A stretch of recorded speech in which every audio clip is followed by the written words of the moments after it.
Thoroughbred, where every detail matters. Well, last night, Luke Hochaver with 7 great innings. Joakim Soria with the save.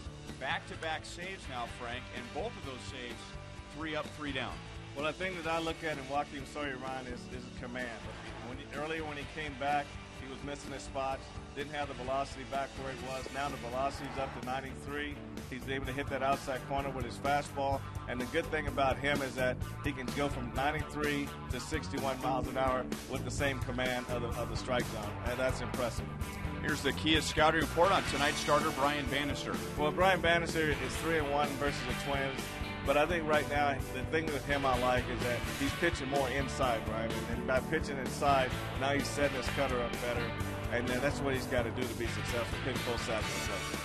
The Twins have not hurt him with the long ball. That's a key. Here's Minnesota's batting order presented by M&I Bank. Joe Creedy in there, batting 7th. He was a late scratch last night, but with him being in there, that means the Twins have 5 different hitters in the lineup tonight that have at least 10 home runs. Roberto Callaspo, 441 at-bats coming into this year without a single home run. Last night he hit his 5th of the season. The Royals hitting 2 long balls. Last night, back-to-back. The first pitch is next.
High definition by Time Warner Cable, where HD is free with digital cable. And another beautiful night in Kansas City, just like it was last night.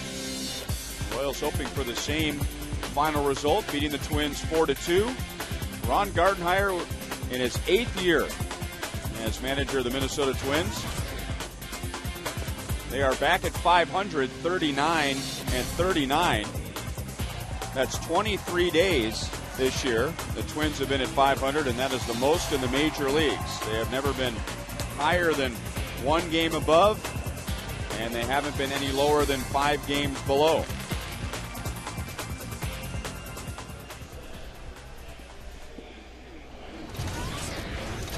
Denard Span, who started in center field last night, is in left tonight.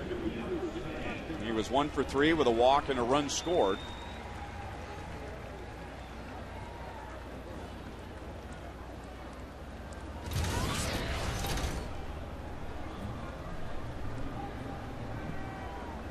Carlos Gomez is in center field tonight for the Twins, and last year at this time the Twins were grooming Carlos Gomez to be their leadoff hitter, not just for 2008, for the next 5 or 6, 7 years. Well, Ryan, I think the Twins are waiting on Carlos Gomez to really just come into the frame of mind of a leadoff hitter, you know, being a little bit more selective at the plate, not swinging, taking the big swing, but being able to use better judgment on when to bunt. You know, the 2-strike bunting was good at one point, but now you can only do that so long and get away. So improve that on-base percentage is one of the big things they're waiting for him to do as a leadoff guy. Ron Gardenhire has him in the 8th tonight. So 1-2 on Span with Harris and Maurer to follow.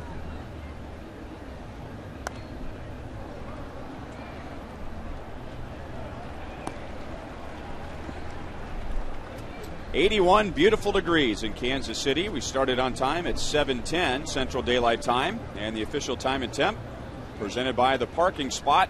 Easy to spot, easy to park. The parking spot at KCI.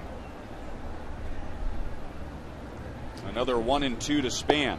Struck him out. A good start for Brian Bannister, who's making his second start of the year against the Twins. Here's the defense behind Banny. Same lineup as last night: DeJesus, Meyer, Bloomquist, and Wright. Jose Guillen getting another night off. Tien, Pena, Callaspo, Butler, and Miguel Olivo, who helped guide Luke Hochevar through 7 shutout innings last night and continues to improve his reputation as not only being a good hitting catcher, but a good receiving catcher. Well, Ron, I really like Luke's comment about Olivo. He came out there and says, if you don't get the ball where you want it, I'm going to beat you up. And Luke said, I don't want that to happen. So not in front of all these people.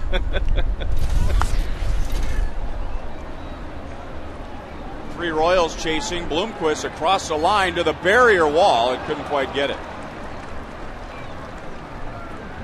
The one thing you can get on a play like that is a back ache. You know, he turned his back to the wall, and that's a pretty good blow to take right there. So you want to slow down.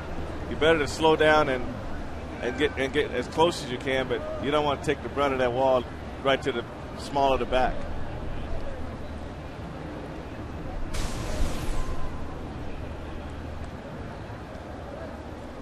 Willie Bloomquist has played everywhere but pitcher and catcher for the Royals this year.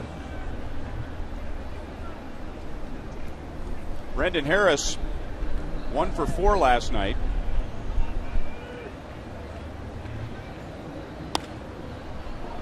Towards Bloomquist again, and Willie towards the line, off of his glove.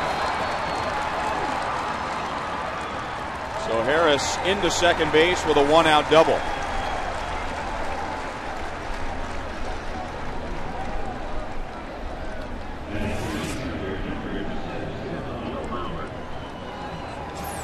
That's two long runs in a row for Willie Bloomquist, and he actually got there, but the ball was just a little lower and got off the end of his glove. But he really ran hard to get to this play. It made a great effort on this play, Ryan. That's one of those ones that you think you got it measured, but the ball's still going away from you. And it might have been better just go ahead and just dive. You maybe had a better chance of catching it. The ball starts to turn over, and you chasing it down rather than across, and that's a tough play. Cutter for a strike on Joe Maurer. 0 for 4 last night.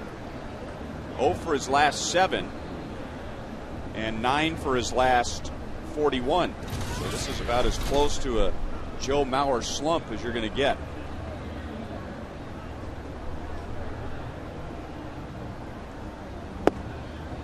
One ball, one strike.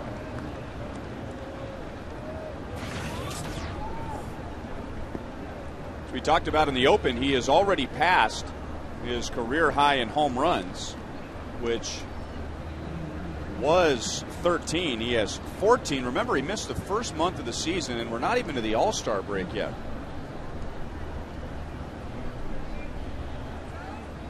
And if there was a knock on Joe Mauer, and you really have to search for this one, as complete a player as he is that for a guy his size, and he is a big man, he didn't hit many home runs, but for some guys, Frank, that just comes with time. It doesn't come right away. I mean, he's a young player too, and he's developing not only body-wise, but but he's developing mentally and how to set hitters up and how to know when to try to turn on the ball and hit a home run and when to try to be more selective. That is foul, and it's 2 balls, 2 strikes.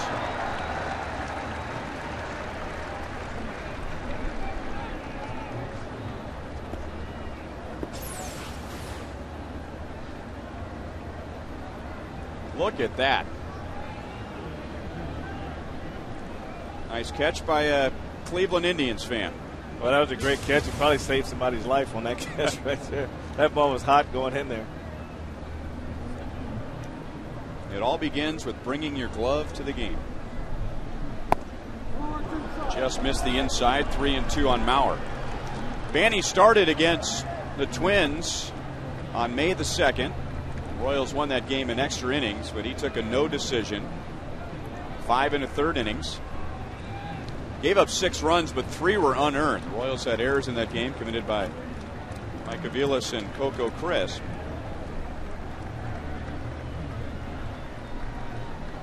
Struck him out. So known for his cut fastball, Frank, that was more of a 2-seamer that was riding away from Mauer. Well, it just went that's Banny's changeup right there, Ryan. It just really went down, out over the plate and straight down. You can see that circle change. You look at the top 2 fingers on top of the ball, and the ball just went down and away. Outstanding pitch. That pitch was 86 miles an hour, though. I mean, his fastball is usually, but maybe 90, 89, 90. That was 86 miles an hour. Yeah, that's a hard changeup. Right. Normally you look at it 81, maybe 82, but remember Ramirez last year had that, what they call power changeup, and then 88 miles an hour. That's the first time I've seen one that hard, too. Luke Hudson, when he was pitching for the Royals, had a power change, which is kind of an oxymoron. Justin Morneau 1 for 3 with a 2-run home run in the 8th inning last night. 1-1 the count. 18th home run for Morneau, giving him 63 RBIs, and that's the second most in the American League.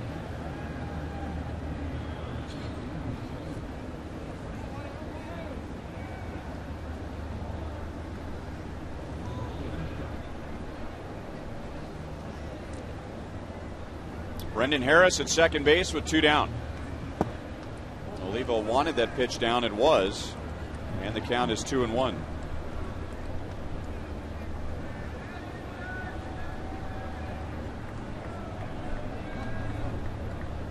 Brendan Harris with a 1-out double off the glove of a sliding Willie Bloomquist in right field. 3-1. Morneau is a good overall hitter. He's going to give you some power, some RBIs, and he also hits over 300, and he's a little better than that with runners in scoring position. That's the 8th best average in the league.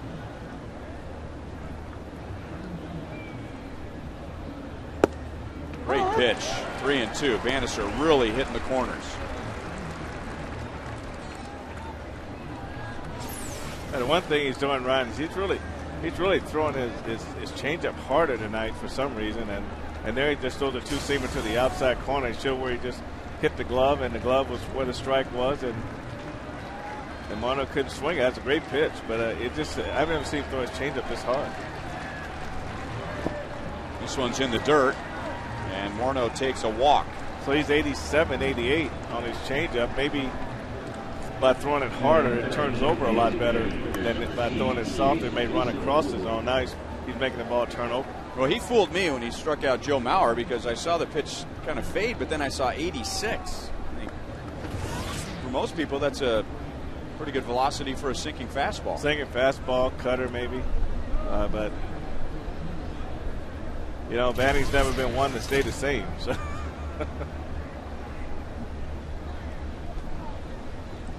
And now Jason Kubel. And the 2 guys right around home plate, Kubel and Miguel Olivo, are tied for the American League lead with home runs in June. They both have 8.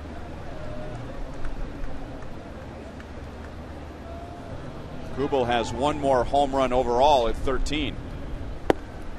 There it is again. I tell you, 86 with a lot of movement. Well, you can actually see him gripping in his glove right before the pitch, and it just comes out. It's a little harder and really turns over and runs away from left-handed hitters.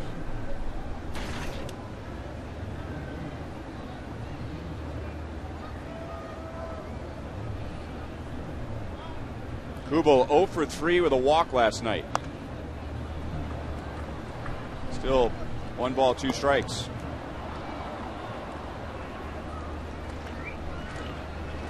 Kubel also, in one of his at-bats, grounding out to first in a play that resulted in Ron Gardenhire getting ejected from the game. Kubel and Gardenhire thought the ball went off of Kubel's right foot. Larry Vanover, after an argument, threw Gardenhire out. Shallow left to Jesus coming up, calling off Pena, and that's the inning. Minnesota strands 2 in the first.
Night, so he's going to run the same starting lineup out there tonight, brought to you by M&I Bank, which means Jose Guillen out for a second straight game with tightness on his left side, so Mike Jacobs will bat fourth. Willie Bloomquist will take his spot in the outfield in right, and Tony Pena Jr. starts his second straight game at shortstop. The Royals facing Scott Baker for the second time this year. Here's the Kia scouting report. Well, Ryan, when you pay attention to the first, second, and third time through the lineup, batting averages go up dramatically the third time around.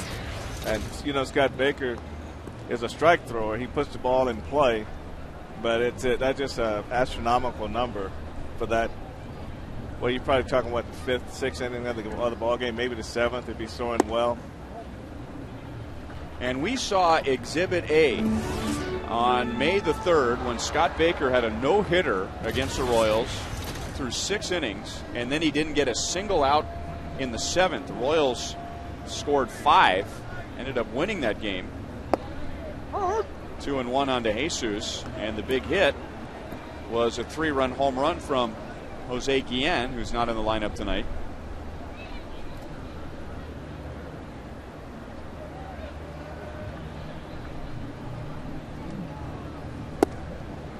A pretty good changeup from Baker to match the changeups that Bannister threw in the top of the first inning.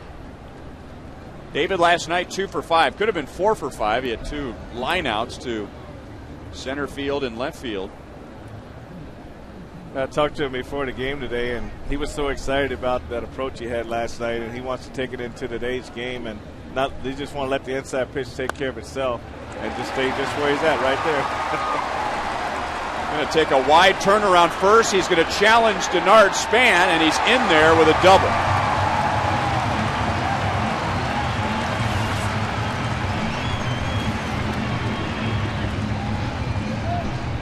point, that's a decision that David had to make right away. Just right out of the box, and he just really is doing the same thing as he did last night, just driving the ball to left field. That's a line drive on a pitch down out over the plate, and he's able to keep it in play and hustle double. I mean, you're right, man. You don't get doubles if you wait to see what the ball is going to do. As soon as you hit it, you just got to bust around those bases. You got to make a good turnaround first also.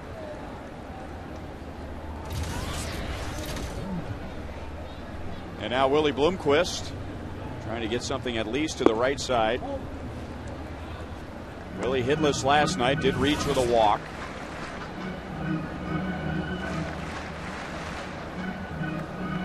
The Twins are not convinced that Willie is going to try and advance to Jesus with a swing. They have the corners in, just in case Willie lays one down.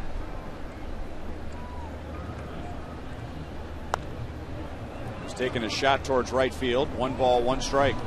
Well, Scott Baker's running that two-seamer in on his hands, and Willie's trying to turn it out and turn it to right field. But it's a tough pitch to handle that way because you see what you got right there, a slice ball off to the right side. So he's got to really get it square more down on the fat part of the bat in order to get it to right field.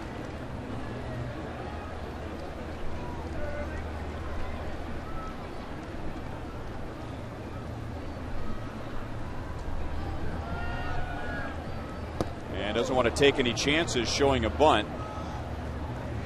2 balls, 1 strike. Well, there's what you've been talking about all year.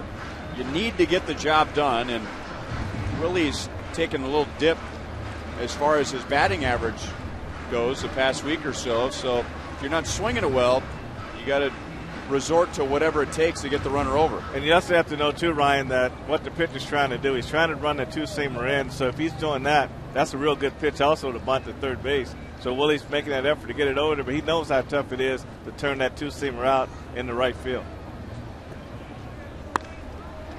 Grounds it to Harris, to Jesus, hustling back to the bag. So David at second with 1 away.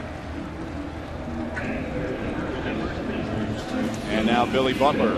Minnesota on defense, Span, Gomez, and Kadire. Gomez and Kadire can really throw. Joe Creedy back in there after a late scratch last night. And Joe Mauer, the Gold Glove winner in the American League last year, behind the plate for Scott Baker.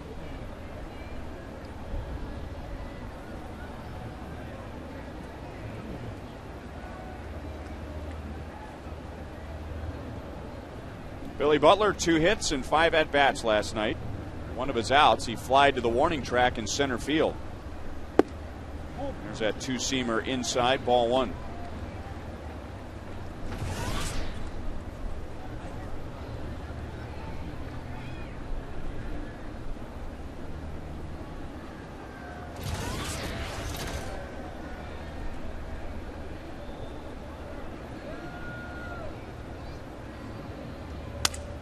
Busted bat, and Creedy handles it on 1 hop.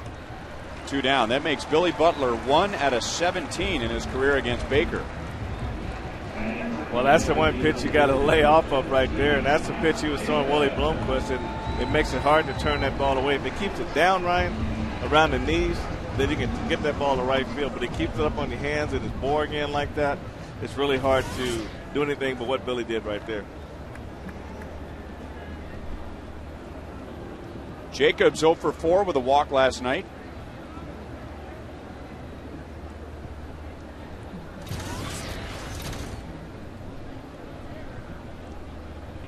Royals had to Jesus at second base with nobody out, and he's still standing there with 2 down. Ball 1 on Jacobs, who is due for an RBI.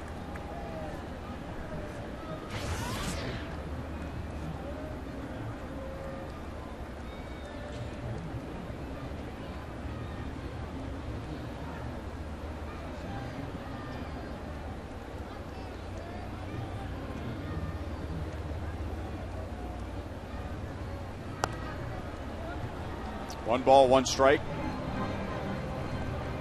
A couple of opportunities slipped away for both teams last night. Minnesota getting a leadoff double from Michael Kadire in the 4th inning. The Royals at that point only had a 1-0 lead. And the Twins never got him to third. And the Royals, who eventually won the game with some runs late in the 5th inning, they had runners at first and third with nobody out and didn't get anyone home. It's a tough pitch to lay off, but Jacobs does, and it's 2-1.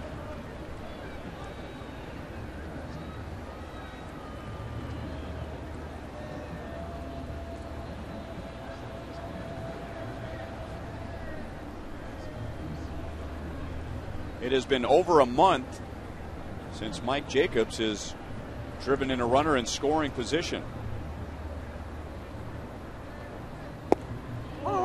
Again, he lays off the changeup, 2-2. I don't think that's the pitch he was looking for. No, I don't think so either, Ryan. But I think he needs to really look for something away, though. I think that's where they want to get him out.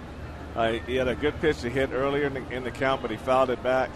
But last night he made some effort to go the other way, so he just got to stay out there knowing that that's where they're going to be, and he's got to try to just put the ball in play right now. Half of his home runs this year have come with 2 strikes in the count. That one's into shallow left center. Gomez coming up. It's going to drop. And Jacobs comes through. De Jesus to the plate, and the Royals lead 1-0.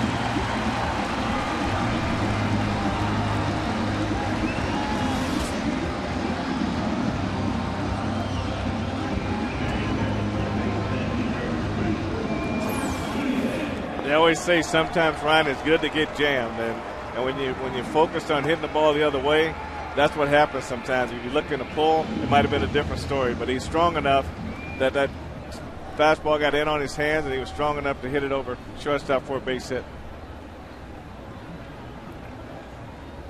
That's a tough play for Gomez. With Jacobs' power, you figure he's deep. So that's a long, long run in. So Jacobs drives in his 27th. Royals getting De Jesus to the plate after the leadoff double, and now Tien. 1 for 4 last night. Tien has done well against Baker in his career. Baker's had a couple of brushes with a no-hitter against the Royals. Mentioned back on May the 3rd when he had 6 no-hit innings, and the Royals knocked him out of the game in the 7th. Back in 2007, he took a perfect game into the 9th inning. And he walked John Buck, so that was the end of the perfect game. With 1 out, Mike Sweeney, who was coming off the disabled list and hadn't had an at-bat in 2 months, singled, and that was the end of the no-hitter. But he still finished the game with his first and only major league shutout. 2-1 to Tien.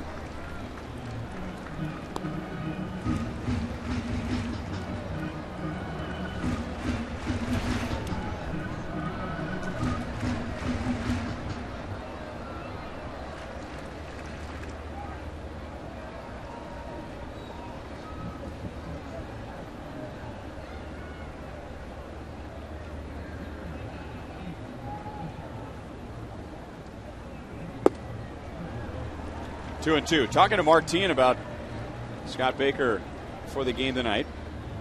And with that fastball there, the book on Baker is that you really don't pay attention to the radar gun with him, that he has that kind of sneaky fastball that you tell the hitter, well, he's anywhere from 90 to 93, but it feels like it gets on you a little quicker than that. Especially when it's coming behind a changeup. It looks always going to look faster. And Mark, like, you try to pull that ball, they're trying to get just in under his hands. Jacobs was running, and it's still 2-2.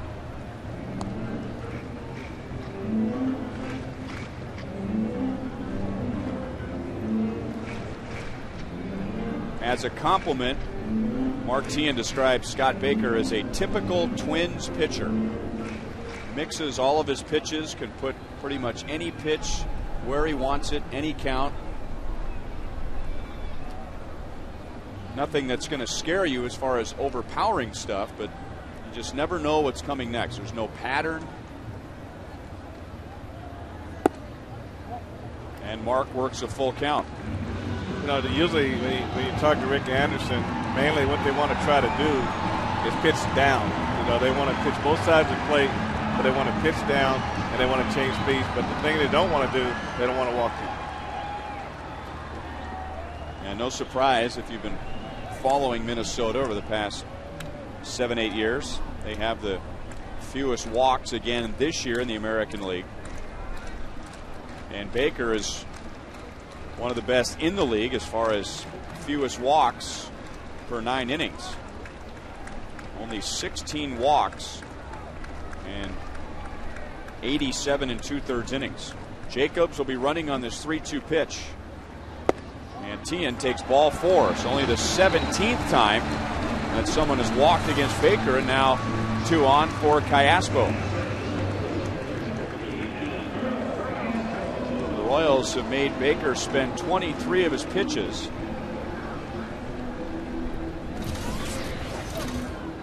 Callaspo 2 hits, including his 5th home run last night. We probably jinxed him on that walk thing, you know. We gave him too much credit. I don't feel bad about it, do you? Not at all.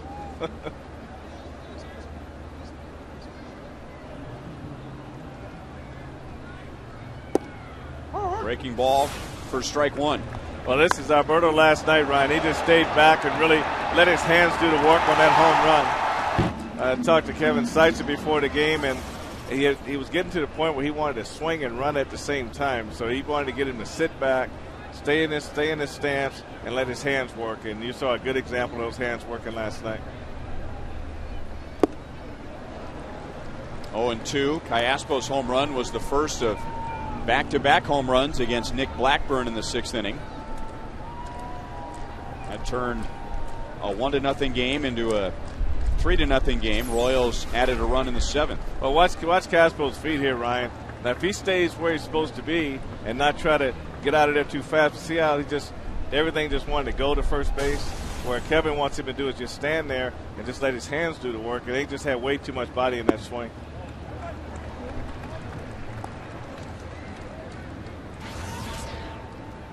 The most difficult to strike out in the American League, Alberto Callaspo.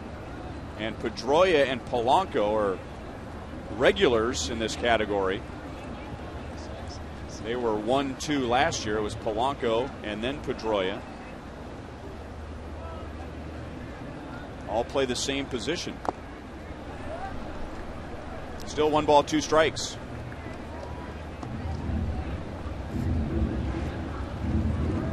You wouldn't get much of a basketball team out of those 3 guys, but you're going to get 3 guys who are going to put the ball in play and hit right around 300. Well, they're going to be pesky, as they say. But he's got to really stay back, and that time he got a little too forward with his front shoulder, and his bat sort of dragged through the strike zone. He just had to keep that front side back, step away with his lower half, and let his hands come through.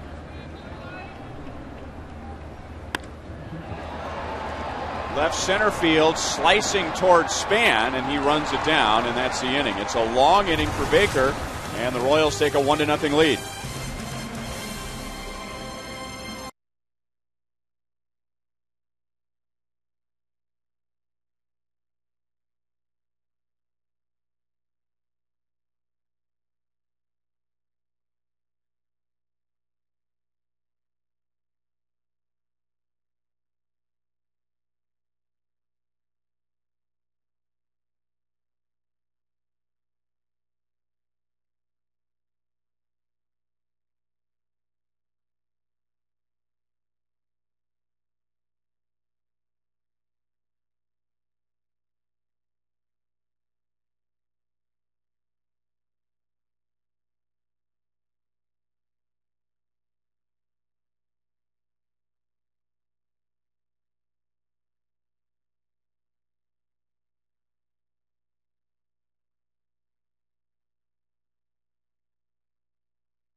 Jacobs against Scott Baker.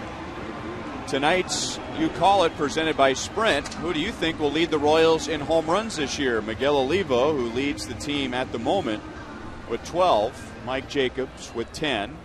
Mark Teahan, 9. And Jose Guillen, who is not in the lineup tonight. Text 432-432, enter keyword Royals, followed by a space and your selection. Guillen, by the way, with 8 home runs. Standard text rates apply.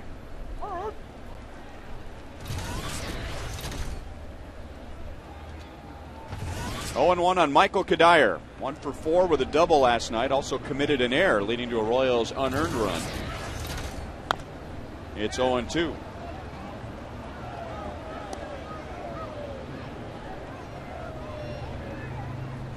Bannister working around a couple of base runners in the first inning. The Twins stranded 12 last night and left runners at first and second in the first tonight. On the ground to Teahan. 1 down in the second inning. Third member of our crew is Joel Goldberg. Well, guys, out here in the outfield experience and on the party porch here, and it's been interesting to talk to Twins fans. And, of course, you know they always come down in large numbers for down I-35, and it's been interesting to ask them if they'll come back next year with an outdoor stadium. And talking to some of them, they said, oh, absolutely, this has become a tradition. They love the new ballpark, and they've said that regardless, we make this a trip every single summer. 3 days of baseball for the Twins and the Royals, and one guy told me 3 days of Arthur Bryant's he's got to get as well. Well, good. They like it here. Yeah. Have them come down, fill up the ballpark. Yeah. And they seem to be, pleasant. Joe Creedy also grounds out to Mark Teahan. So 2 down in the second inning. And the batter is Carlos Gomez. Saturday afternoons were made for baseball, and this week Fox brings you the national game of the week. You might see the Tigers and these Minnesota Twins, perhaps the Dodgers and the Padres, maybe the Mets and the Phillies. Fox Saturday Baseball this week at 3 p.m. Central on Fox. Big swing and a foul back by Gomez, and that kind of sums up the type of hitter he's been with Minnesota. A guy who maybe someday will evolve into a power hitter. At least against the Royals, we've seen a lot of big swings. Well, he swung so hard that first time, Ryan. He could, even this swing here, he's almost ready to throw the bat away. His bottom hand keeps slipping off the bat, and you usually don't see that with a right-handed hit. Well, any hitter actually. So watch this swing here. This is the first one. See how he barely held onto the bat right there. And this is the second swing, the same thing. So that's really over swinging right there.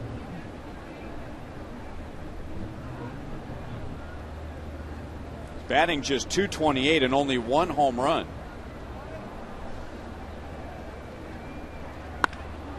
And on an 0-2 pitch, hits a bullet that's caught by Tony Pena Jr., and the Twins go down quickly in the second.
Miguel Olivo leads off as we go to the bottom of the second inning. Here's tonight's league leaders, brought to you by your Kansas City area Toyota dealers.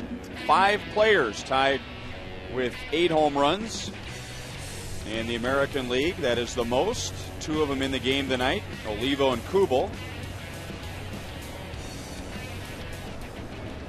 Miguel hit that 8th home run last night. That is at a play right in front of us.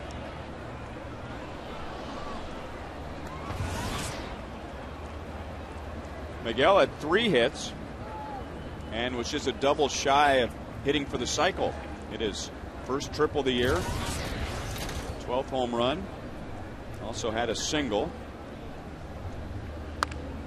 and a couple of RBIs. To Nick Punto at second base, 1 down in the second inning. And happy 27th birthday to Mitch Meyer. He comes to the plate with 1 out here in the second inning. Brian, going back to those home runs in June, Mike Sweeney holds the Royals record in June with 11, and that's going back to 2001. So that's a lot of home runs in 1 month.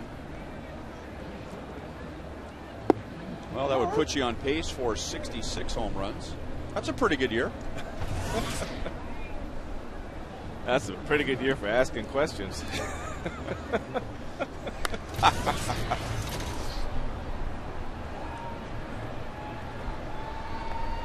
Harris, the shortstop, calling off Punto. 2 quick outs for Baker in the second inning, and that's what he wanted after a long first inning and throwing 28 pitches. So Meyer is down, and now Tony Pena Jr.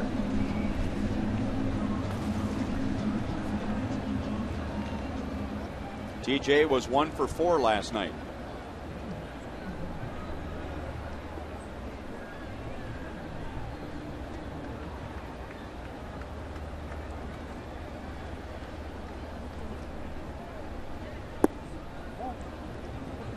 Royals got a double from DeJesus to lead off the bottom of the first, and then with 2 outs, Mike Jacobs getting him to the plate.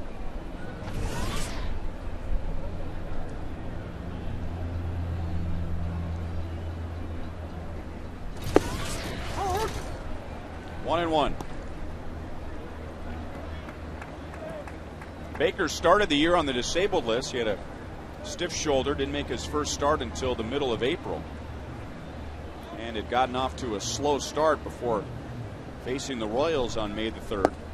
And the Royals faced him. He had a record of 0-3 with an ERA of 9.8, but then those 6 no-hit innings, and Twins felt like, all right, he's coming around. He's found his rhythm, and then the Royals scored 5 in the 7th. And that just resulted in more questions about Scott Baker, who was on the DL last year but won 11 games, and then at the end of the year got a 4-year contract extension.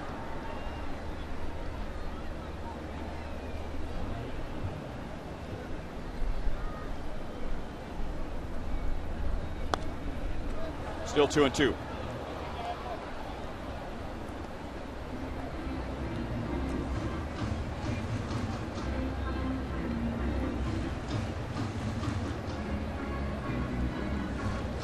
Last time these two teams hooked up, remember, Tony Pena Jr. broke a bone in his left hand, and in his last at bat on the game, in the game on May the 2nd, swinging with one hand and grounding out, and then making a defensive play in the bottom of the 11th inning, an extra inning game. And the next day, he had a cast on his hand. Well, there was a lot of people patting him on the back the next day, applauding him for the effort and the pain threshold he had to show to go out there, and especially on the ground ball, because he did something that was phenomenal, just taking a swing with one hand and putting the ball in play. I thought that was pretty phenomenal, too. Yeah, but how often do you take your bottom hand off the bat and just use your top hand and have enough bat speed to put the ball in play? You just don't see that very often at all.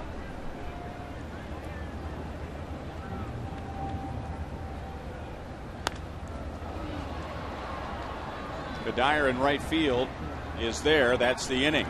Baker gets the Royals in order in the second.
Motors. To learn more, visit kia.com. By AT&T, switch to the nation's fastest 3G network. AT&T, your world delivered. And by Colorado Tourism. Plan your summer vacation at colorado.com. 1-0 Royals, third inning. 0-1 on Nick Punto, the Minnesota number 9 hitter.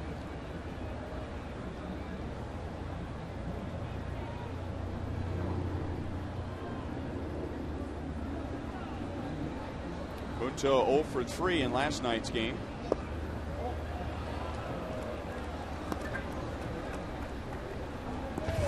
Twins signed him during the offseason to a multi-year contract. He's been with the Twins for a while, but to be their regular shortstop. But in this series, he's been at second base with Brendan Harris at short. Tien's as good as anyone in baseball on that play for a third baseman, and he gets Punto by 2 steps.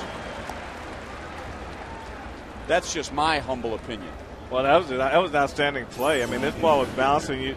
I mean, to be able to come in and catch the ball off the ground in the air almost and barehanded make a good throw like that, you got to give a lot of credit to his ability to play that position.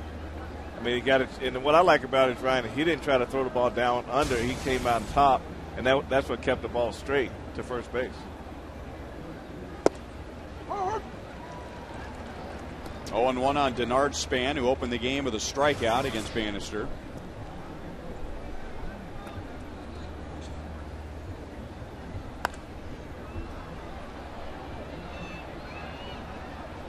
Oh, 0-2. Tonight's Roadrunner Turbo Speed Pitch comparison through the first 2 innings. Baker at 94, Bannister at 90. You can double your speed with Roadrunner Turbo from Time Warner Cable. There's another example of how hard he's thrown his changeup tonight. I mean, his fastball's topped out at 90. And as far as we can tell, that's a changeup he's been throwing at 86. And usually you have almost a 10-mile-an-hour difference between the fastball and the changeup. So he may have invented another pitch. Maybe he's gone with the power changeup. Scott Baker also has an excellent change. And his changeup is somewhere 81 to 84 in that range right there. So that's a big, that's almost not quite 10 miles per hour, but it's down a little lower than what Banny is right now.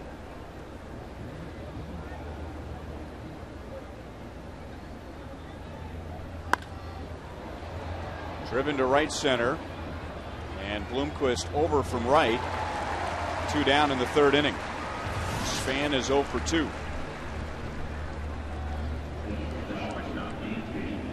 Well, you don't see it as often nowadays, but I remember in your era there were guys who threw their fastball, their changeup, and then they had kind of an in-between pitch.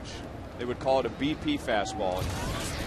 Not necessarily to get strikeouts, but would just give the hitter a third velocity to worry about. Well, that was a good pitch to have when you didn't have a good changeup, too. I mean, you just changed velocities on your fastball, and that was just anything to get him out front and break the timing a little bit. Harris doubled with 1 out in the first inning. Never got to third. Did he go? Home plate umpire Sam Holbrook says yes. No balls, 2 strikes. Harris says, "Are you sure?" And Holbrook says, "Yeah. Or I wouldn't have said you did."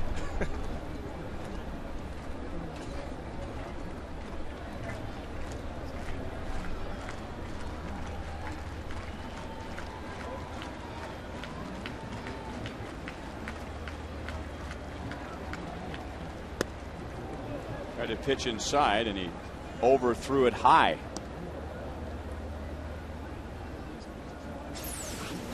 Well, you see what Miguel Oliva wants this ball right here, and this is where he's got to really concentrate and drive it down inside. But man, that is missing by a lot right there. I mean, Oliva's probably lucky he didn't have a oblique strain on that one. And Bannister gets him with a curve. Bannister has struck out 3.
worked tirelessly as a leader for Bless the School Ministry, leading the charge for completely repainting 2 inner-city elementary schools. And KCMO has also spearheaded the installation of 2 playgrounds, helping to create an improved environment for Kansas City youth.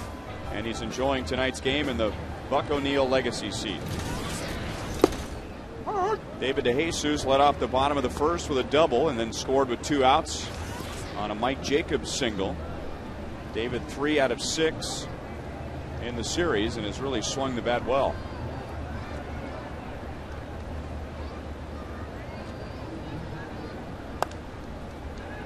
No balls, 2 strikes.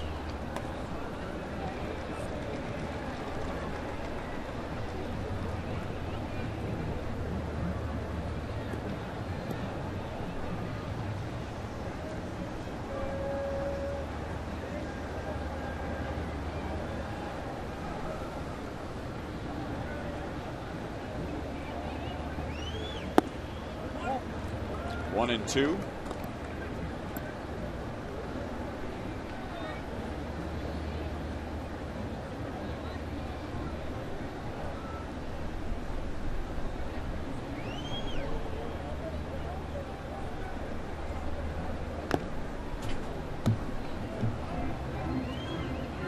We've been talking about what players will do to try and bust out of a slump, and DeJesus has kind of trimmed the facial hair down. He's got kind of a mustache chin thing going, but during the road trip he was working on that full beard. Well, he saw his mom in Pittsburgh, so she probably said, David, this is not working. I had a long talk with her in the lobby. She's a great lady. You know, moms have that influence on their sons.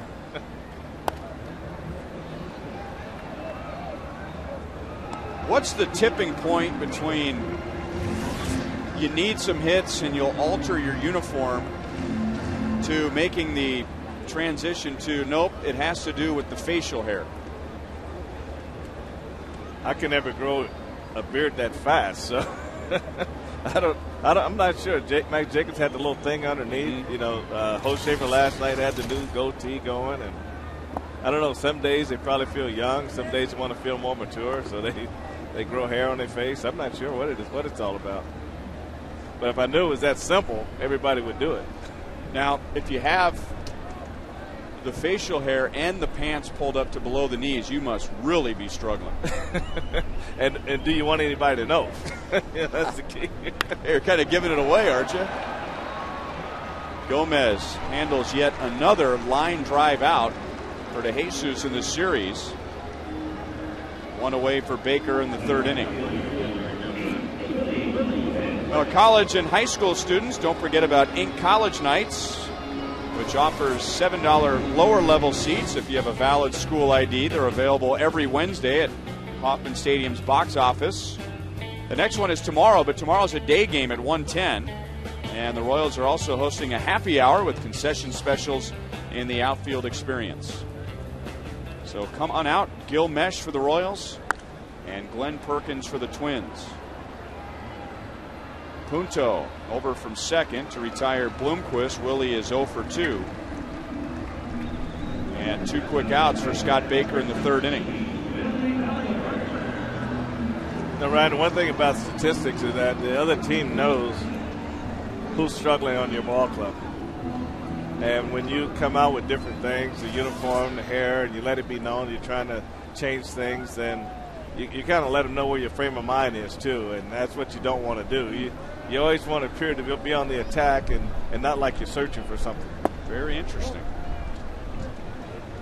So kind of right along the theater motto of don't let them see you sweat. There it is. Philly grounded out to 3rd in the 1st inning. That changeup hit the inside corner.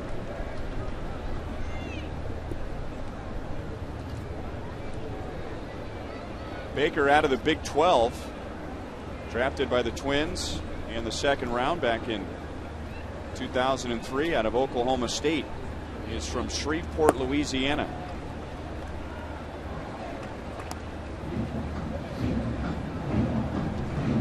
Last night we saw a guy that probably wasn't expecting to get to the big leagues, Nick Blackburn, who was taken in the 29th round by the Twins, but figured there were high hopes for Scott Baker the day he was drafted going in the second round. 2-2 on Billy.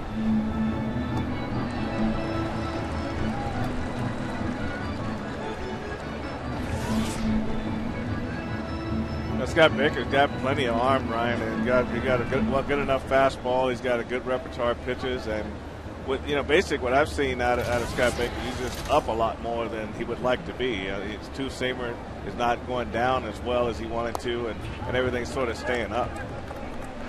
And a lot of times when that happens, it's just a matter of, from a mechanical standpoint, maybe you stride it maybe a little too long, maybe you're going too quick and not giving your arm a chance to catch up so you can get more downhill with your pitches.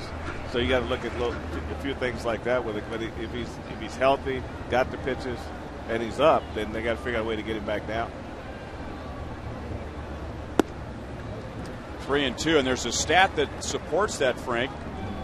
Nobody has been hurt by the home run more than Scott Baker this year. He's given up 17, which is tops in the American League. And I wondered, here's a guy who has given up fewer hits than innings pitched, which is a good sign you have good stuff. Hardly any walks at all. But his ERA is over 5. It just doesn't make sense. Well, a lot of times on the high fastballs, your elbow will get down underneath, and rather than throwing on the top of it, you lead with the elbow. When you lead with the elbow, that'll push the ball straight up, and that's some of the things I see from Scott Baker right now.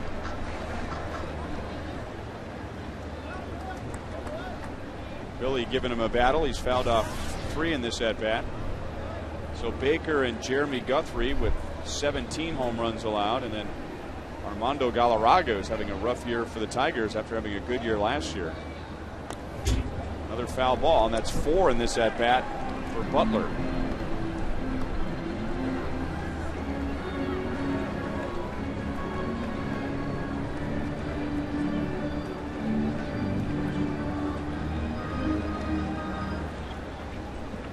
Good chunk of that ERA, a result of what we talked about an inning ago when he got off to a rough start with his first 4 starts when his ERA was around 9. Another foul ball from Billy. And that's a frustrated pitcher right there, the way he received that ball from Joe Mauer. So he's going to go back to the mound and try and pull it back together. Well, he's either frustrated by the fact that the ball's not sinking or the fact that he's up in the zone and can't get it down. So it's one of those two things that's got him frustrated right now. Billy got it down around the end of the bat, and Gomez is in center field to complete a 1-2-3 bottom of the 3rd.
Joe Mauer will lead off. Here's the Arby's pitch by pitch from the first inning. And the one thing that Benny did well in this at bat here, Ryan, is he went both sides of the plate. He made him move his feet a couple times there, the third time, and this sets up the changeup. So being able to work both sides of the plate, you see how effective a pitcher can be. Even against a guy like Joe Mauer. Yeah, all hitters like to hit comfortable. They don't like to be moving around, and if a pitcher stays away the whole time, then a guy like Joe Mauer eats you alive. Because I was talking to Bert Blyleven, the analyst for the Twins, and he says 2 home runs to right, 2 home runs to center, everything else to left field. So he's really staying out over the ball, and anybody who works him away consistently usually ends up paying a price. Moved his feet again and got the call, and it's 0-2.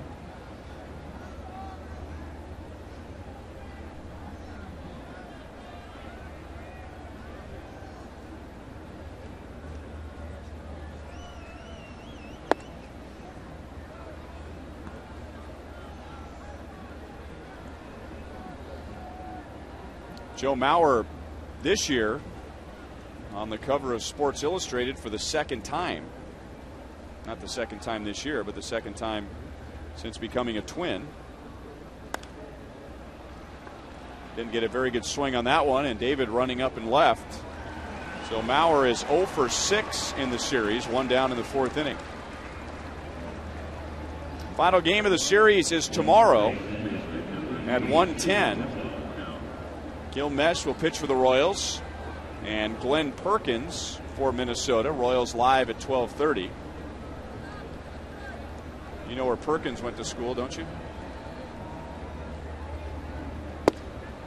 There's a curve for a strike to Justin Morneau.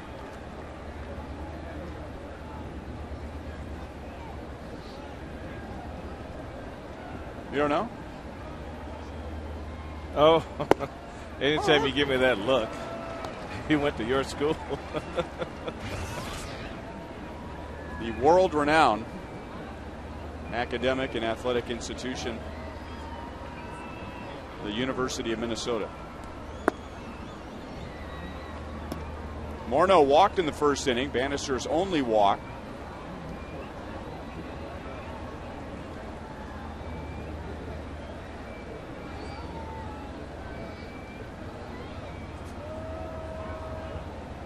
Shaking off a couple of signs and then missed with the curveball and is 2-2. Olivo first wanted the changeup.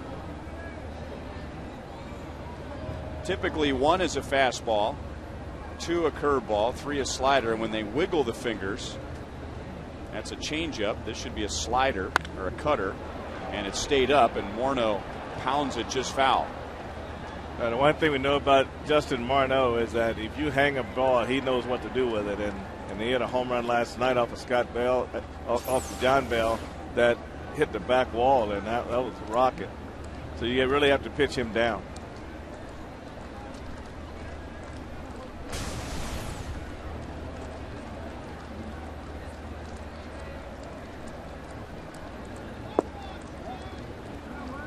Three and two.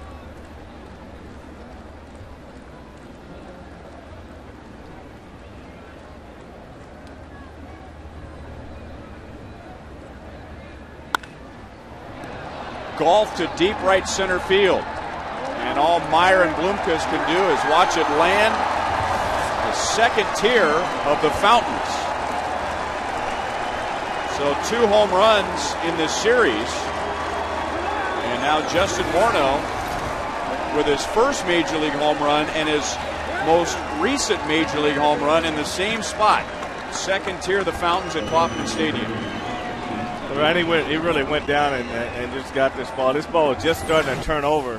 And now look where this ball was supposed to be. It's supposed to be on the outer half, and Banning leads it on the inner half, and he went down and got it just as it was starting to turn over. And man, I tell you what, he really juiced that ball to right center field. And that's why it's important to hit your spots. So 19 home runs, 64 RBIs. And now Kubel is down, no balls, 2 strikes. Flied out to left his first time up. That was with 2 on and 2 out in the first inning.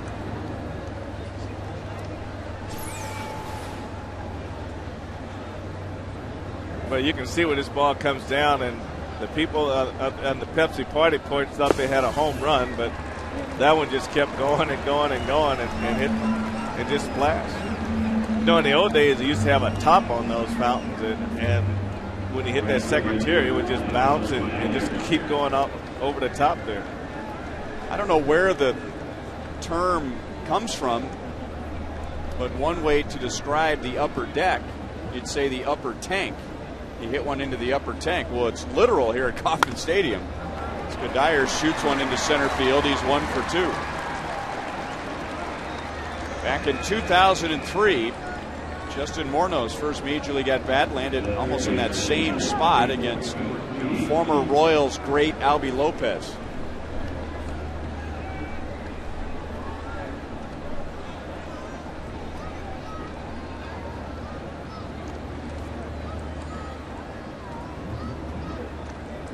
So Kadire at first, 2 down for Joe Creedy. Cutter hits the outside corner. Creedy was a late scratch last night. Brian Busher played third base.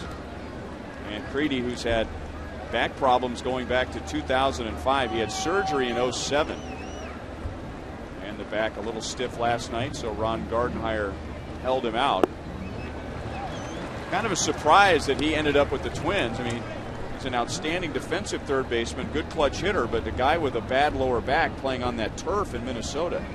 Well, I think that surprised a lot of people, and you know, he's missed some time this year for various reasons. But he's just like a guy with bad knees, chronic bad knees. You don't sign with a team that's got AstroTurf, you know.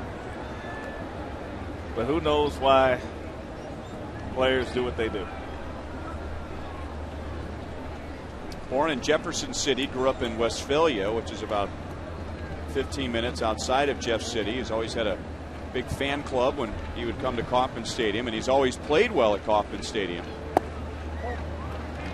His career batting average in this ballpark is .321, and that's the best for him in any American League ballpark. So he knows how to give his friends and family a show.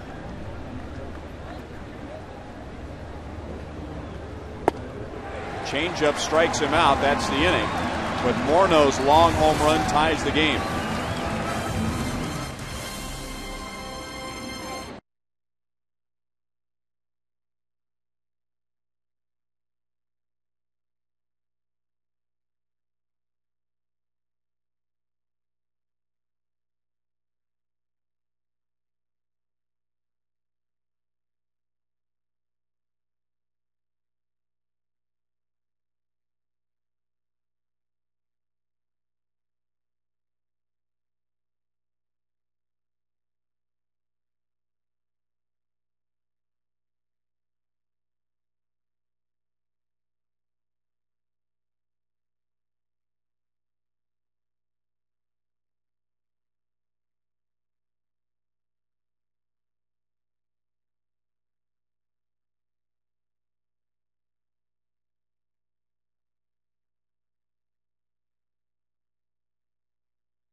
Royals baseball brought to you tonight by Taco Bell. Try the new bacon cheesy potato burrito from Taco Bell.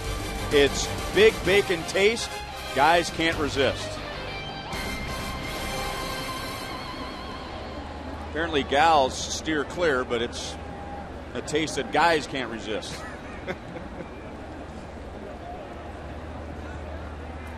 So Justin Morneau with his 19th home run tying the game. Mike Jacobs leads off. His RBI with 2 outs in the first inning gave the Royals a 1-0 lead.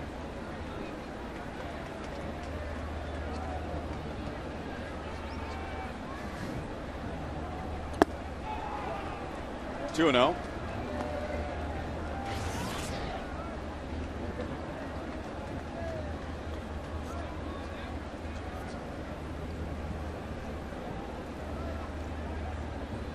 Jacobs, Tien, and Cayaspo in the 4th inning.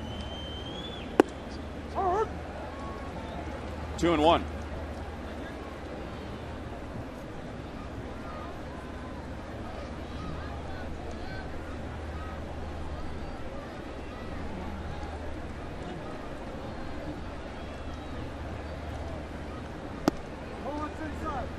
That was a dangerous pitch there. He went with a changeup on 2 and 1. It stayed up, but it was also too far inside for Jacobs to pull the trigger.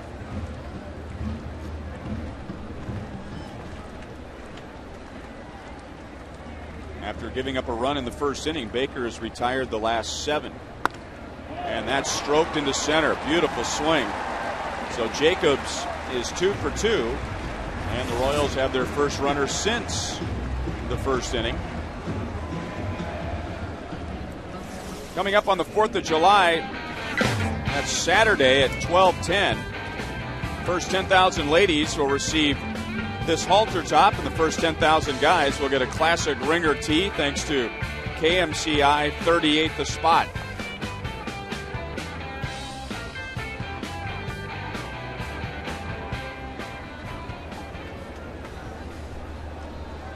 Mark Tien walked in the first inning.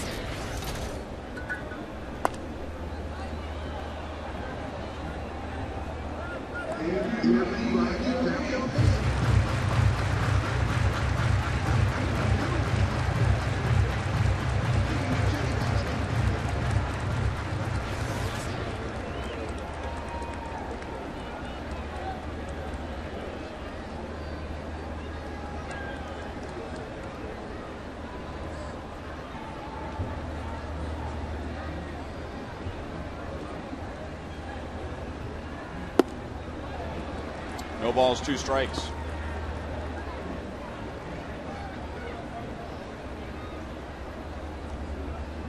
Tien's had a good stretch of games now where he's been batting 5th. Began the season as the Royals' number 3 hitter. And then for about 2 weeks, after he wasn't swinging the bat well, Trey Hillman had him down in the lower third of the order.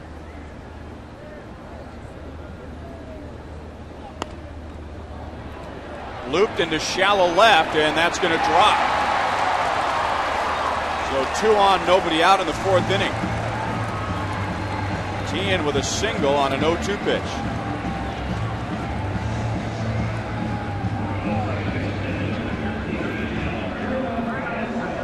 Well, Ryan, sometimes it's great to get jammed, and sometimes getting jammed is good. He's lucky to try to pull that ball, and they got it inside the trademark there, and just really just cut it in right over to third base, Bill Creedy's head. You think he thought about going to third right there? Well, if he did, it was because both Creedy and Harris went out into left field. So that leaves the pitcher to go to third base, but took a little while to get there, so he left third base open quite a while. Home plate umpire Sam Holbrook also there to cover at third. He would have made a great attempt to get out of the way. You want this base? Here, take it.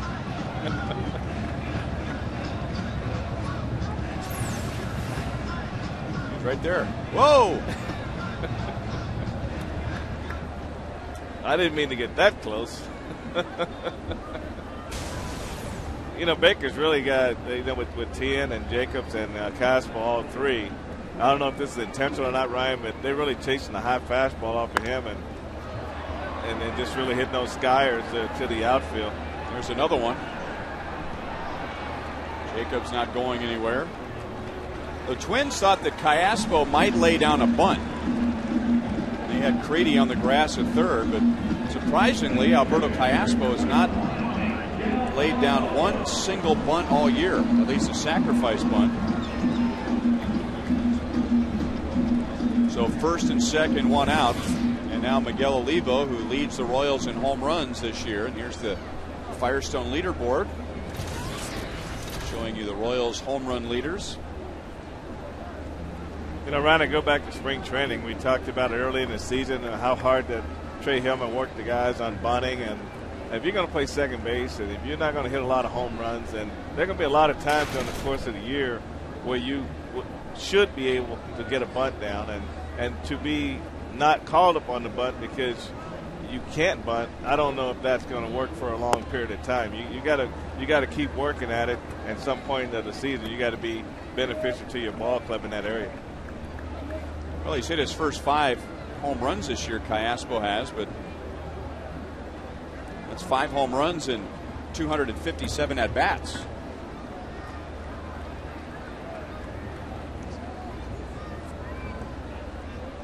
Olivo grounded out to second in the second inning. And the count is 2-0. Let's go back to You Call It, presented by Sprint. And we asked you who will lead the Royals in home runs this year. And Miguel Olivo at 40% leads the Royals now with 12. Mike Jacobs at 30% has 10. Jose Guillen with 8 in third place, and Mark Tien with 9 is in fourth, at least according to the fan text votes. 2-1 on Olivo. Then, as you would only do to me, your thoughts. Well, I think Mike Jacobs is eventually going to end up leading the team in home runs. I mean, he has that swing. He hasn't had a good month of June, but seeing pretty good swings tonight. Now, he did have a looping single for an RBI in the first, but a good stroke with a base hit to center in the fourth inning. And even with a bad month, he's still only 2 behind Olivo, and Olivo is having the month of his career. I didn't realize this, but the 8 home runs for him this month, and today is the final day of this month, that is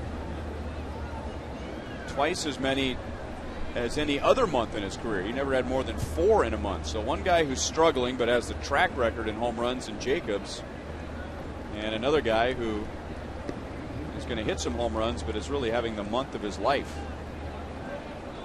So what do you think of that? I think that was a great explanation, but I'm gonna go with Jose Guillen. Okay. Yeah, I think he's got the track record also, and I think he's got the experience. Deflected to Creedy, no play, bases loaded, 1 out. The Royals get a break.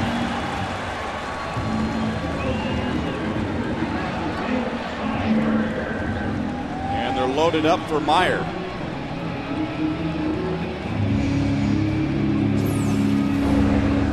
Oliva, he's been trying to get singles up the middle, and I talked to Kevin Seifert. He said I have to go to him 5 times a game and say single up the middle, single up the middle. And so he said he's not trying to hit home runs, he's trying to hit the ball too hard. And so by telling him single up the middle, he focuses back up the middle. So that was a great job of staying with the plan right there. And Baker did a good job of throwing in hand behind his back and getting a glove on that ball also. So you heard my short explanation, so that's good. Yeah. Well, essentially, somebody asked what time it was, and you said 8:28, and I described how to build a Swiss village.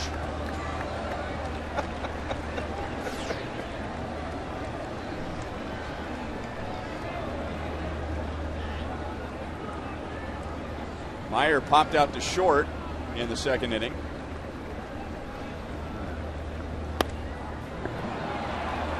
That isn't quite going to do it. Infield fly rule. So Royals are going to need another out or another base hit with 2 outs like they got from Jacobs in the first inning. But first and second, nobody out, no bunt and no advance. And now bases loaded, 1 out and no advance.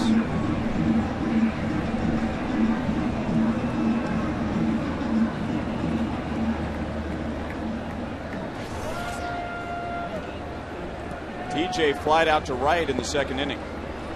You know, there's an art to driving in runs, and especially with man on third, less than 2 outs. The number one thing as a hitter you need to know when you go up there is what's he going to try to do to me in this situation. And then you got to look for your pitch, a ball up, out over the plate that you can drive to the outfield. You don't want to get jammed in that situation and hit a lazy fly ball, a lazy pop-up actually.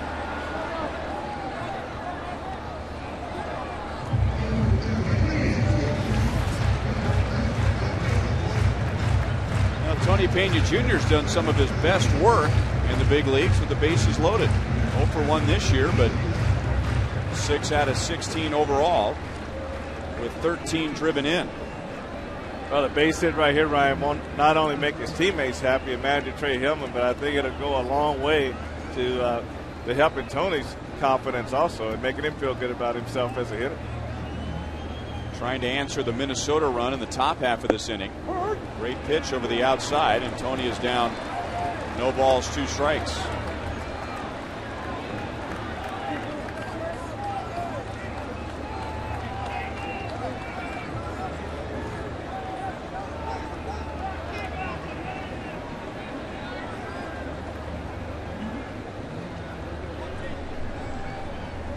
Jacobs at third, Tien at second, Olivo at first. Royals have had first and second, nobody out, and bases loaded, 1 out in this inning. Trying to push a run across. Royals got a run in the first. Twins tied it in the top half of this inning. And now Mauer and Baker are going to try and get on the same page with this 0-2 pitch. Well, they've been real successful with the fastball on the outside corner. They've got 4 strikes out there, and Tony hasn't offered at that pitch. I wouldn't be afraid to go back out there with another fastball.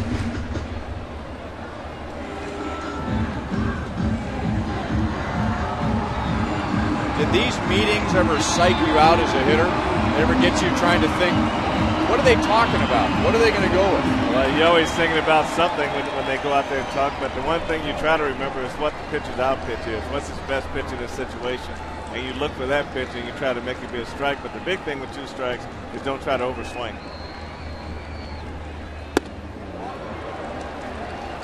Well, it looked like that's what Mauer wanted, a fastball more towards the outside part of the plate, but he missed badly. It's 1-2.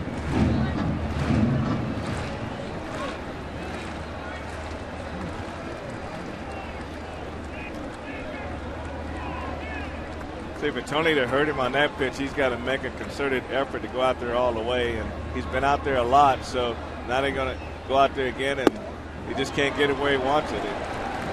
So that means there's a good chance that he could make a mistake here and work to Tony's benefit.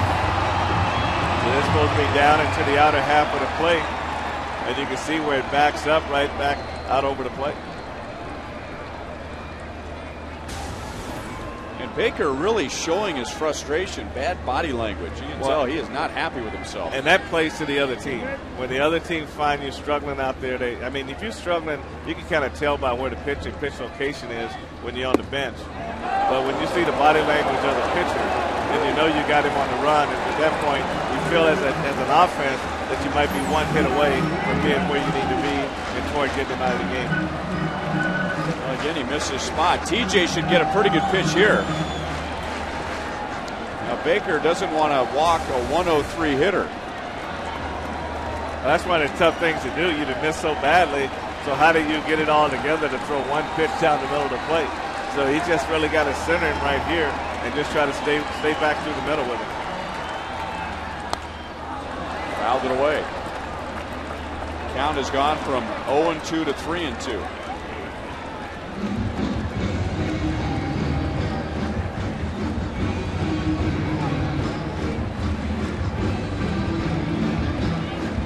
Royals have already accomplished making sure the Minnesota bullpen is going to be a big part of this game. Baker is over 80 pitches in less than 4 innings.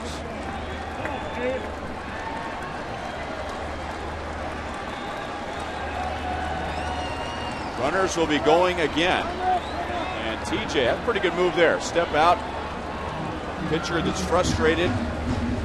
Try and disrupt his rhythm.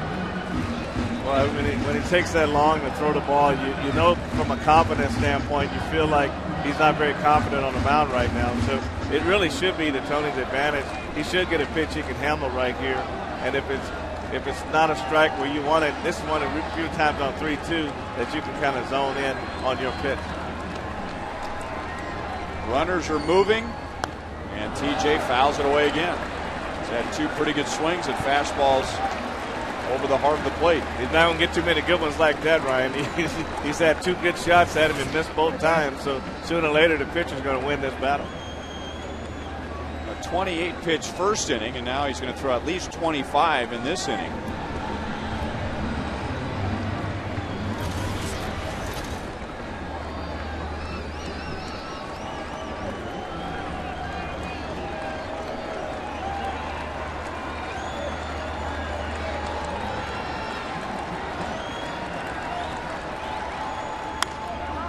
Another foul ball.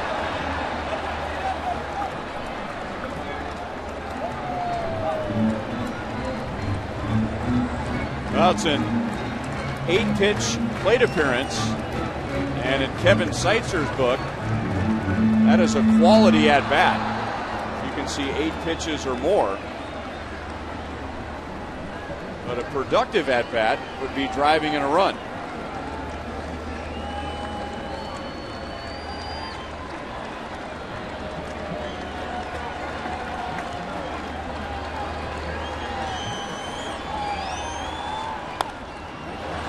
He has fouled off 4 in a row and 5 in this at-bat, and Kevin's enjoying it no matter what happens. Well, that's a good at-bat for him. He's making him work. He's moving toward that pitch count, but at the same time, Ryan, you haven't played a lot. You're not as sharp as you want to be, but Scott Baker's really giving him an opportunity to hit a ball hard somewhere by throwing it right down the middle. So, like I say, you get away with it so long, but sooner or later, it comes back to the pitcher.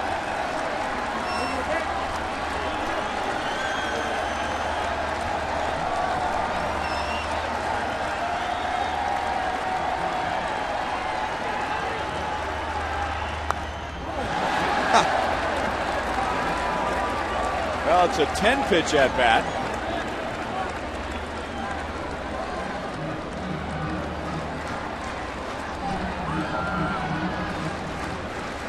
Jacobs opened the inning with a single, Tian single. First and second, nobody out. Callaspo flied out. Runners did not advance. Olivo reached with an infield single. So the bases loaded, 1 out. Meyer with an infield pop-up. And now 2 down. They're loaded up. And they're running with Pena at the plate. Another 3-2. Got him. The Royals leave the bases loaded, and they have stranded 6 against Baker.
runners in the fourth, and we're hoping for a big RBI from Tony Pena Jr. Had an 11-pitch at-bat against Scott Baker. You saw the reaction of hitting coach Kevin Seitzer. He was enjoying that at-bat up until the final swing and miss. Well, I tell you, Tony had so many good pitches to hit that at-bat, and he kept fouling them off, and you're only going to get so many before eventually, unless Scott Baker throws something completely out of the strike zone, sooner or later he's going to make his pitch. And so that's what, what makes hitting coaches happy when he got to about 8 foul balls and the 8th pitch at bat. Kevin had the big smile. He was clapping, and then he knows he got a good pitch to hit, and he missed it, and that's where the dejection comes in. So it's just a love-hate affair when you talk about pitching and hitting. Gomez singles leading off the 5th inning, lined out his first time up. And now you have to worry about him on the bases.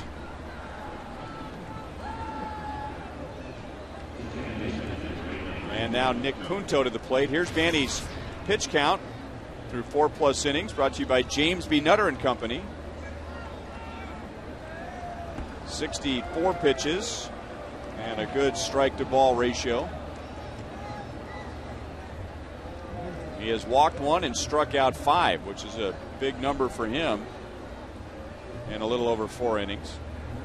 Only run he's given up, a 1-out home run to Justin Morneau in the 4th.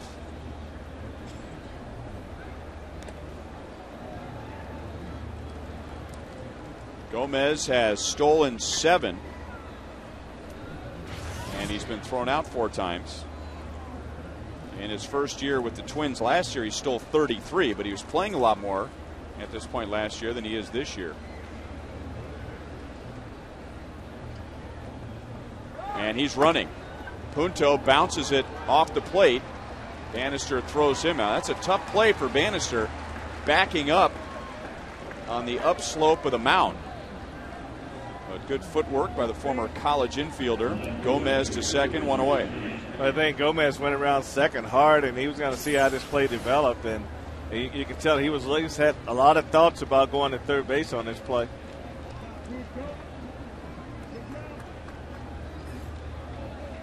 So Bannister did a good job. You're right, Ryan, backing up over that mound. You got a lot of things going on. The rosin bag, the little deal you clean your spikes with. A lot of things can happen when you go backwards on the mound. So runner at second, 1 out for Span. Straightaway center field. Gomez will tag. Will advance to third, but there are 2 outs. Denard Span is 0 for 3. And Bryant Bannister would really serve himself and his team well if he has a quick inning here. He's only thrown 4 pitches, but after that long inning for Scott Baker, try and get him back out there as quick as possible. Well, that's true. And he threw a lot of, not only did he throw a lot of pitches, Ryan, he threw a lot of tough pitches. I mean, that Tony Pena at bat, you could tell from the body language how frustrated he was. He's 3-2, bases loaded. He keeps throwing strikes. They keep getting fouled off. And eventually got one in the zone that he wanted it. But the fact he had to come back and keep making that pitch over and over again.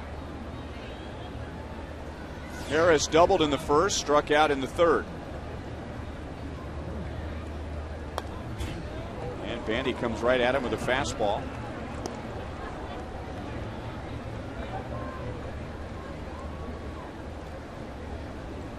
Bannister's had good location for the most part tonight. Very similar to his start on Thursday at Houston. Good location for most of the game. Just a couple of mistakes to Lance Berkman, and both of those resulted in 2-run home runs. And he's only really made one really bad pitch against the Twins tonight, and that resulted in a home run from Justin Morneau. Well, what you're saying there, Ryan, really is that you want a pitcher to be able to repeat. Tien gets Harris. It's a 6-pitch 5th inning for Bannister, and that runs Baker right back out there.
Royals baseball brought to you tonight by Panera Bread. Explore a menu full of hearty soups, hand-tossed salads, inventive sandwiches, and savory breakfast items. Panera Bread, where every detail matters. Time lapse from last night's game from start to finish. Nice shot of beautiful Kauffman Stadium from Arrowhead Stadium. Another nice crowd tonight, a mix of Royals and Twins fans. Last night, a little over 22,000 watching the Royals take game one 4-2. The Royals have everything lined up here in the fifth inning. Top of the order coming up, and what should be a gassed Scott Baker after a 28-pitch fourth inning and all those high stress pitches that Frank was talking about. 1-1 on De Jesus, who has doubled and scored and lined to center.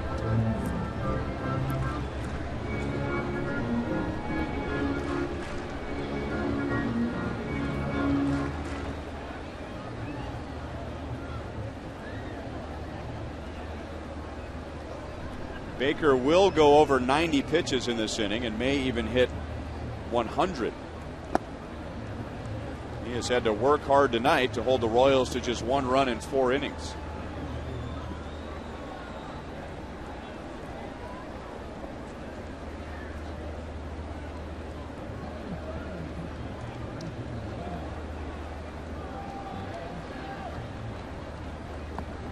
Three balls, 1 strike.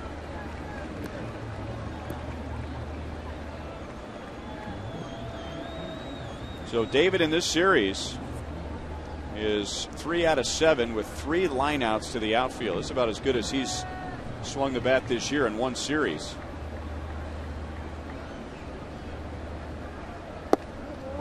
On the corner, full count.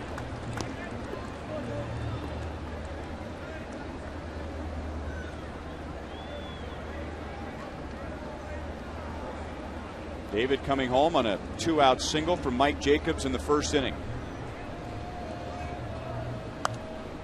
Got him to chase ball 4.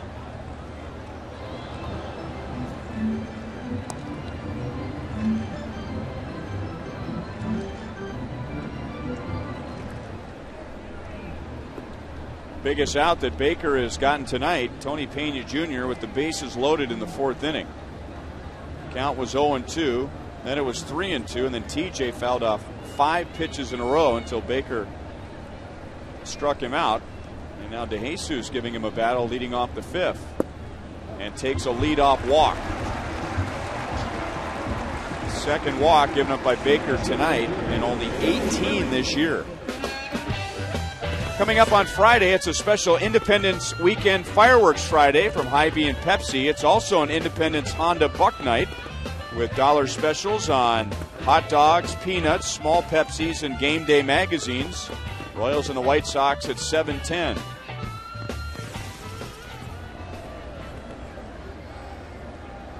There's Bobby Keppel, who pitched briefly for the Royals.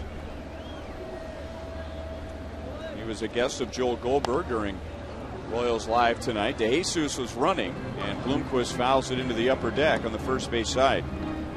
That was probably a hit and run there, Ryan. Just trying to get Willie going right now. He's not hitting the ball as square as he was earlier. He was struggling just a little bit, but by hitting and running, you open up some holes. He can hit the ball hard on the ground and maybe get a couple cheap hits there.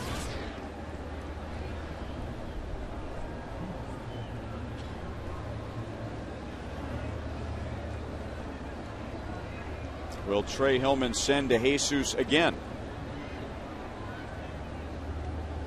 No. And Willie lays down a bunt, but it's foul.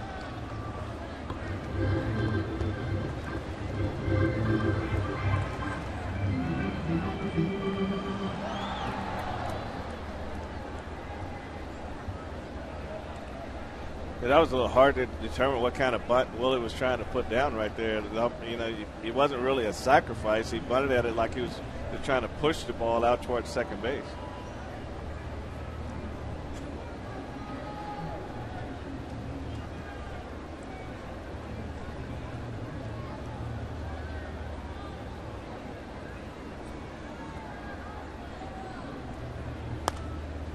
Still live 0-2. correct me if I'm wrong, Frank, but sometimes, and maybe this was the case with Willie, that the intent was good before the pitch was thrown. Just get a good sacrifice bunt down. But then all of a sudden you get a nice fat pitch down the middle and your mind changes and thinks, hey, maybe I can do more with this bunt. Yeah, that's where you get in trouble, too, when you got to stay with that original plan. And if you're sacrificing, you're sacrificing. If you bunt for a base hit, you bunt for a base hit. It's kind of hard to do two things at the same time at the plate. 1-2 on Willie.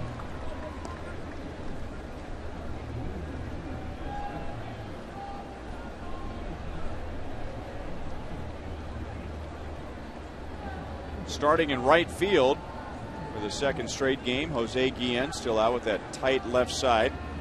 Royals are hopeful that he could be ready tomorrow. He is available to pinch hit.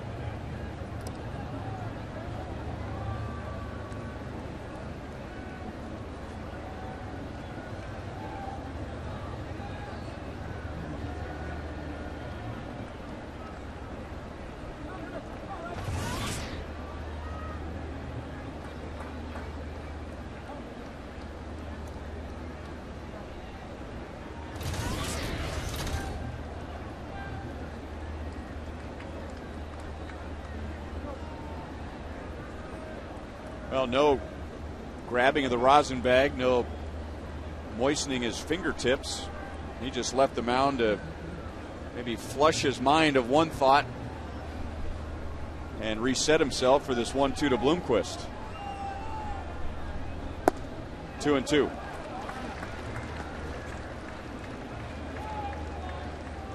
See the movie For Love of the Game with Kevin Costner when he pitches that perfect game at Yankee Stadium, and kind of a glimpse of the things that go through a pitcher's mind during a game, the conversations that they have with themselves. Well, I don't think anyone had more conversations than Mark Friedrichs. De Jesus almost got tangled up to a point that he was picked off. You know, a lot of times guys come in the game and some of them have gimmicks and it works for a little while, but he's one of those guys that came in the game with a gimmick, but he could actually pitch. He was just fun to watch and fun to play against.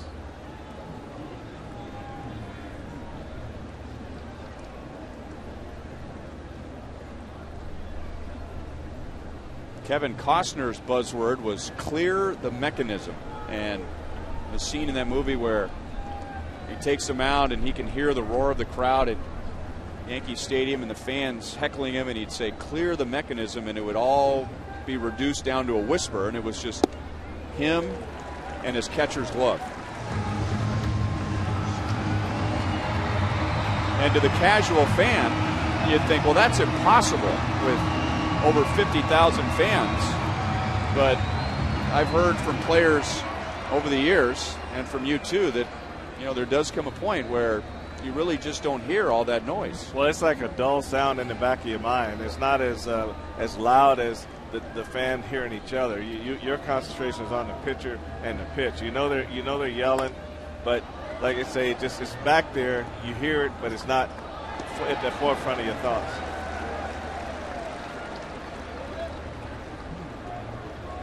Well, Baker has reached 100 pitches, and this is the second time in the last three hitters that he has jumped ahead 0-2, only to see the hitter fill out the count.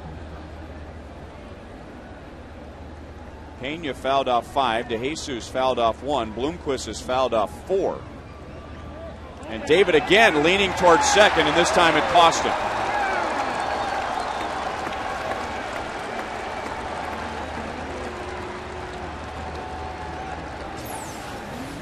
Well, I can tell you one thing, Ryan, with the count 3-2, there's one thing in baseball a base runner can never do on 3-2, and that's get picked off. Because he's not trying to steal a base. He's got to make sure that pitcher goes to the plate, and he's running under protection of the hitter at that point. So I don't think manager Trey Hillman is going to be too happy about that pickoff right there in that situation. That really gives Baker a break as he continues to labor to get through Bloomquist. Get the feeling that no matter what Bloomquist did with DeJesus at first base, that this is probably going to be Baker's last man with Butler coming up.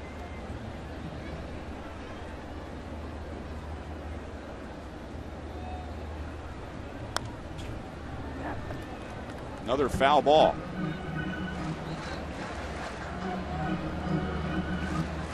The last 3 Royals hitters going back to the 4th inning have fouled off 13 pitches. That's an inning's worth of work. 13 pitches.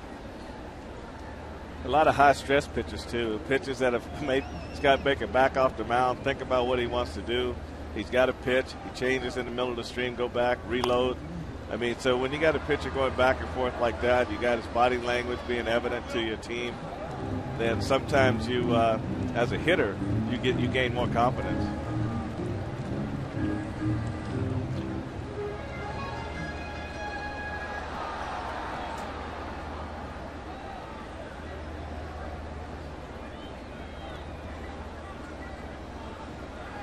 And he's thrown 28 pitches to the last 3 hitters.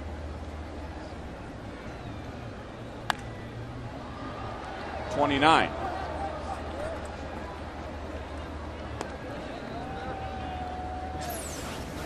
Well, this is a good split screen of that pickoff on 3-2. But, you know, usually when Scott Baker's right heel comes up, David should be going back to the bag. But he was almost facing first base and released the ball before David even made an attempt to go back to first base. So the last thing a first base coach will tell a base run on 3 and 2 is make sure he pitches before you go. Another foul ball.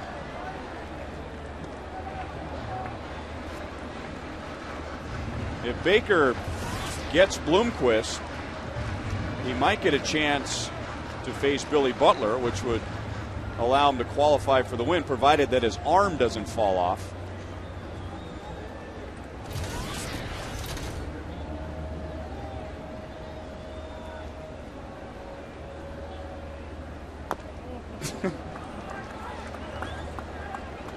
This is amazing. This is a 20-pitch inning. And of course, we keep track of pitches these days so much because that's what the dugout's doing. But if you go 10 pitches or less, usually that's an excellent inning. 15 or less, that's good. 20 or more is bad. This is a 20-pitch inning to less than 2 hitters.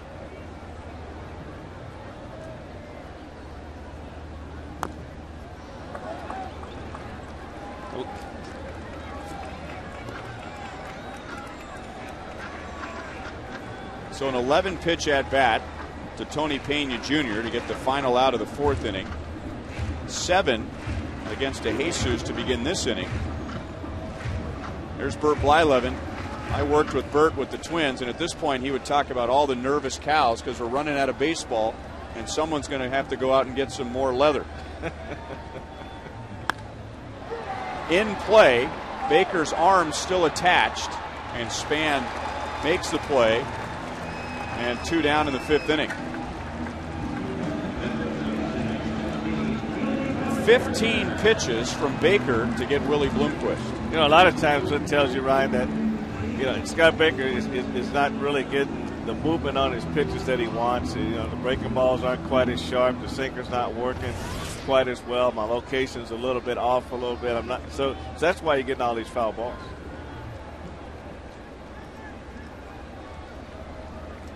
His season high in pitches is 116. He's at 108 right now. Ball 1 on Billy Butler.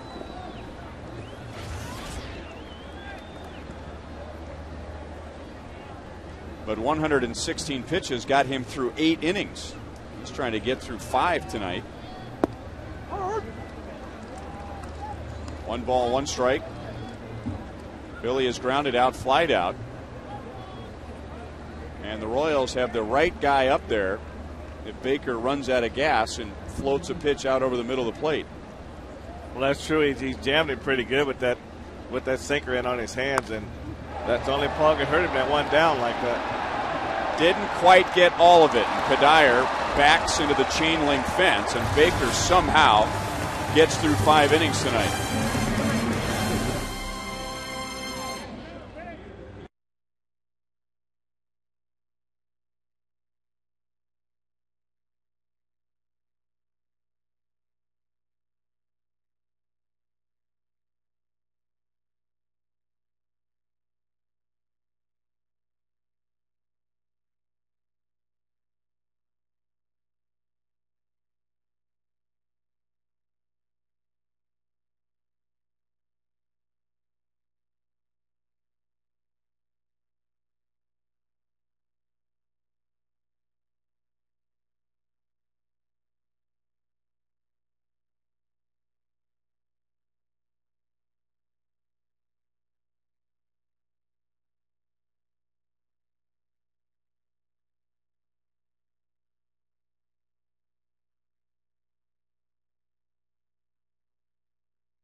Our Coors Light freeze cam tied at 1, and we go back to the third inning. Nick Punto laying down a bunt, and Mark Tian coming in from third, one of his trademark plays, and throwing out Punto.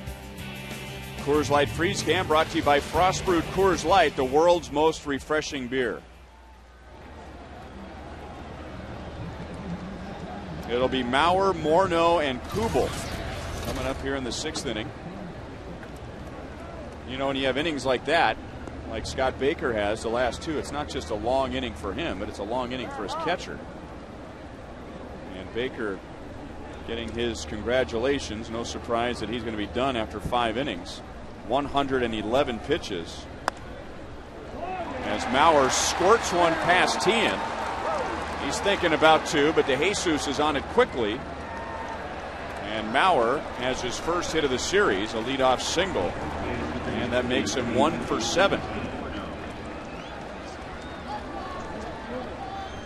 And now Justin Morneau coming up, and let's find Joel Goldberg. Well, you talked about Joe Mauer and the hit there in the Sports Illustrated article, front page in last week's issue, and it was a really fascinating article, guys. The Pirates were getting ready to fly to Minnesota, and they were looking at the advance report, and their pitching coach, Joe Kerrigan, said, are these right? Are these misprints? As the ball ends up out in left field on a wild throw from Billy Butler. That has been a troublesome play for the Royals this year, Joel. A 3-6-3 double play. A lot of Billy's throws, Frank, have been low this season. That one sails out into left field. Well, the one thing Billy does is he lets his arm drop, and when your arm drops, the ball's going to run back to the right. He stays on top of this ball. See, watch this throw, Ryan. See how he gets down underneath there? So if he gets on top, the ball rides straight. When you get down like that, the ball sails on you, and that's what happened right there.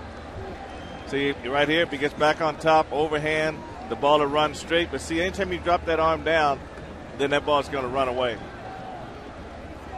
So first and third for Jason Kubel, who is 0 for 2 so far against Brian Bannister. Go ahead, Joel.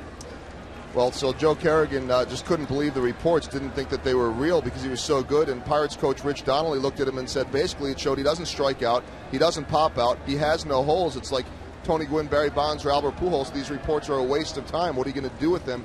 Joe Mauer is that good. I think the most fascinating part of the article was the Twins bullpen coach talking about how he has seen Joe Mauer check his swing 5 times in 4 years. Seen him check his swing just once this year. He called him a freak.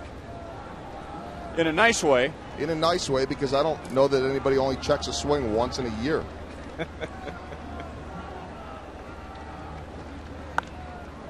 Kubel way out in front of that pitch. Article referring to Rick Stelmazik, who has been the Twins bullpen coach for a long time.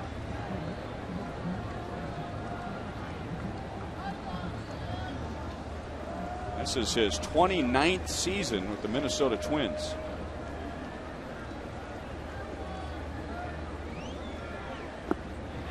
Big strikeout for Bannister. So at the double play in order, Banny can get a ground ball. He can get out of this mess. Kubel is down. Nobody advances. Yeah, you're right, Ryan. He really can. And that's what you want to do, put yourself in a position to get out. Here's that changeup that goes down, and Kubel couldn't lay off of it. So he's got good arm action with this ball. But the one thing about off-speed pitches, you got to think up first, and then hopefully they'll settle at the knees. If they start about the knees, they're probably going to end up in the dirt. So Mauer at third, Morneau at first with 1 out to Michael Kadire. A ground out to third and a single to center field. Well, this is when Bandy's got to find a ground ball pitch. He doesn't want a fly ball here. Got that pitch up, and Kadire fouls it away. Well, this is the guy, if you're looking for the Twins leader grounding into double plays. He is bounced into 11, tying in with Brendan Harris for the team lead.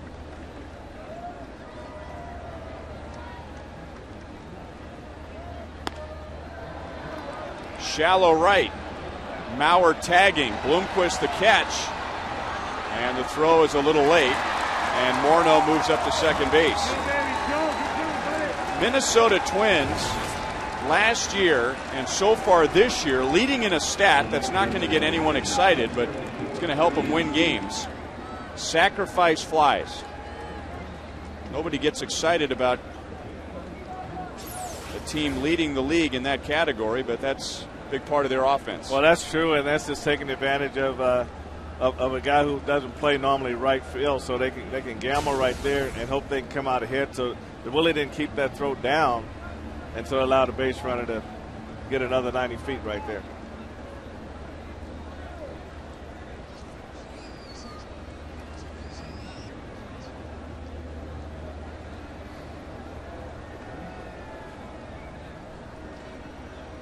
And now Joe Creedy, who's 0 for 2.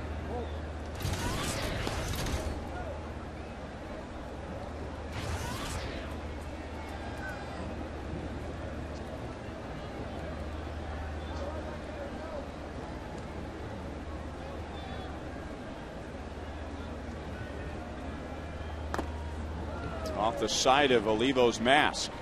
1 ball, 1 strike.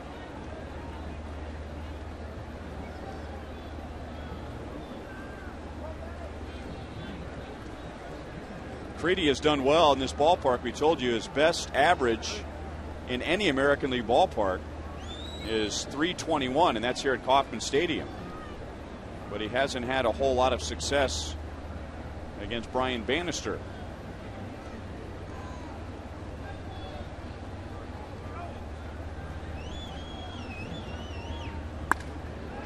Hit hard to center. Meyer is there, and that's the inning. But the error turns into a run and gives Minnesota the lead.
With the Royals trailing 2-1, this is the bottom of the 6th, our Sonic Slam inning, and our contestant is Mark Shields from Independence, Missouri. If the Royals hit a home run this inning, Mark will win $100. But if the Royals hit a grand slam out of the park, Mark will win $25,000 from Sonic and the Kansas City Royals.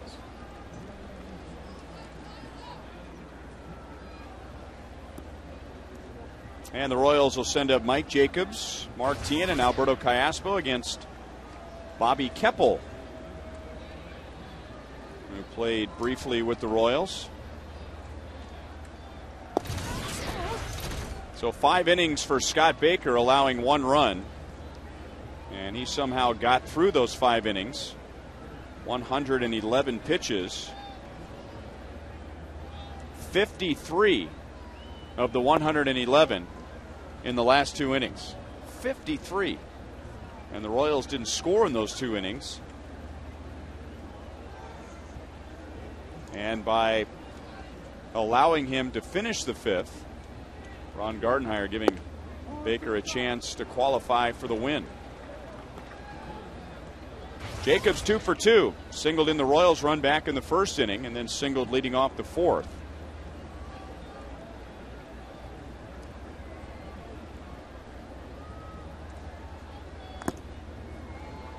Fouled that ball off twice. Tonight's copyrighted telecast is presented by the authority of the Kansas City Royals and may not be reproduced or retransmitted in any form. And the accounts and descriptions of this game may not be disseminated without the express written consent of the Kansas City Royals Baseball Corporation.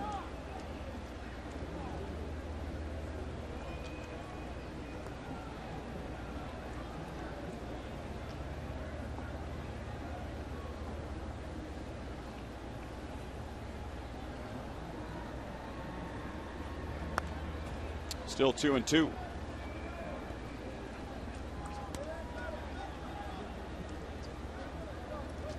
Bobby Keppel pitched for the Royals in 06.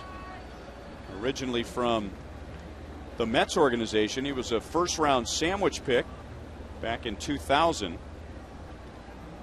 Pitched in 8 games for the Royals in 06, 4 games for the Rockies in 07, and was in the minor leagues all of last year. And he begins the 6th inning with a strikeout of Mike Jacobs. So 1 away, and once again, here's Joel. Well, we visited with Bobby Keppel on the pregame show, and you mentioned that he began his career with the Mets as a first-round pick. He was a former roommate of Mike Jacobs, who he just struck out. He said he was Mike Jacobs, the first person that he ever met in the minor leagues, and then was teammates of his in rookie ball, low A, high A, and double A. Also a former teammate of Brian Bannister's, guys. So Keppel, the former first-round pick. Mike Jacobs was a 38th round pick with the Mets as a catcher. Got to the big leagues as a first baseman.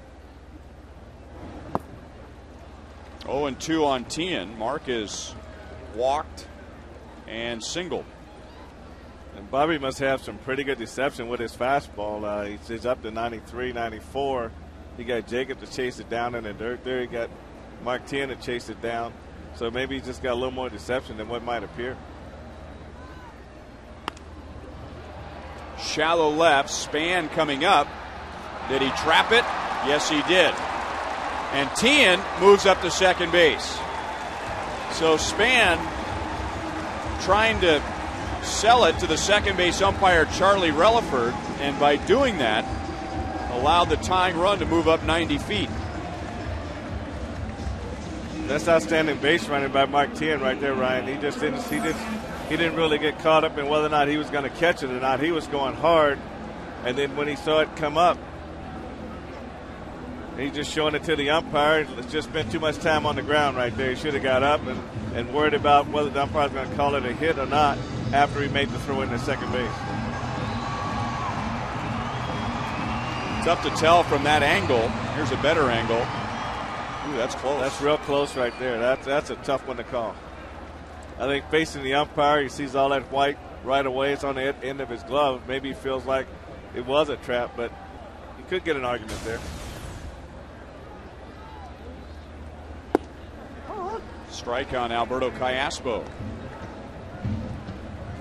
One of the key outs for the Twins in the Royals' fourth inning threat. The Royals had 2 on, nobody out. Alberto Callaspo did not bunt. He does not have a sacrifice bunt all year. The Twins got him on a fly out to right. And then Olivo reached with an infield single, and the bases were loaded with 1 out. But Meyer popped up, and then the long duel between Baker and Pena, and Baker got through it. And the Royals left the bases loaded in the fourth. Royals have stranded 5 so far tonight.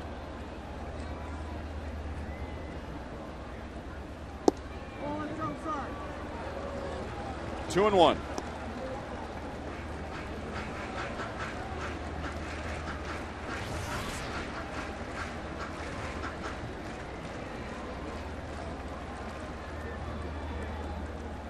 Even better with runners in scoring position.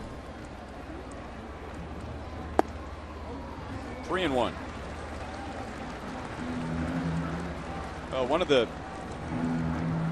ways that Keppel can be deceptive is using his size with the downward plane. He's a big guy, 6'5". He's got some real good sink to his fastball, but like anything else, Ryan, you got to throw it over the plate and make it tempting to the hitter. But when it's a ball right away, they're just not going to chase it. A walk and 2 on for the Royals' most productive hitter in the month of June, Miguel Olivo.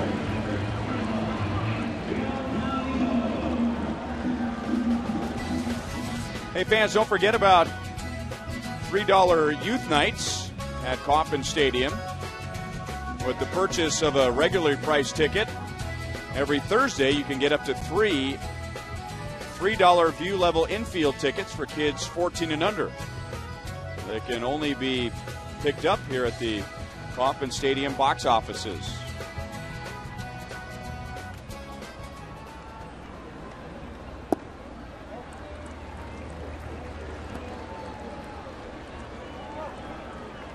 And now 1-0 on Olivo, and Keppel's going to hear from pitching coach Rick Anderson.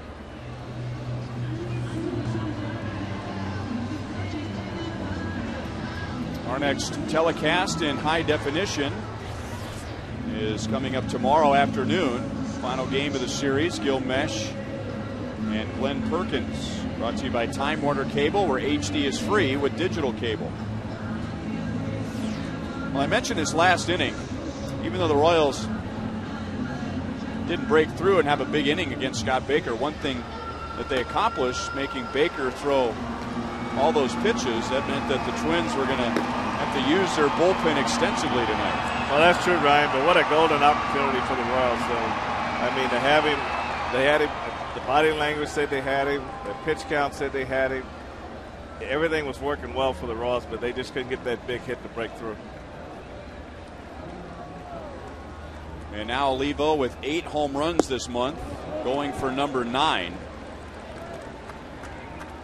You get a pitcher like Scott Baker, Ryan, and you get him on the ropes like that, and he just keeps battling and doing what he can do to keep the game where it was. And so you really got to switch to his side, because he was able to keep the Royals from scoring. He was able to make the pitch, and from a confidence standpoint, that probably goes to his side. Just foul. 1 ball, 2 strikes. Well, this is Miguel Olivo.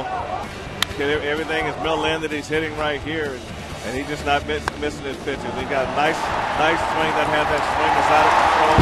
He basically is using his hands and letting his hands work. And one good thing, the first pitch, he normally chases that first pitch slider down and away. He took the pitch, the first pitch from Bobby Keppel. And down on strikes, so Keppel getting some late sink on that 1-2 fastball. So backs up the walk with a strikeout. He's got that great sink around, the one that goes straight down. It doesn't go in, it just turns right over, and the hitter swings over the top of it. When the sinker ball is getting in trouble is when the ball doesn't turn over, it kind of slides right back into the bat. And he had good depth on it also. Mitch Meyer is due up. He's been called back. Mentioned Jose Guillen is available, and he will hit. With Tien at second and Cayasco at first.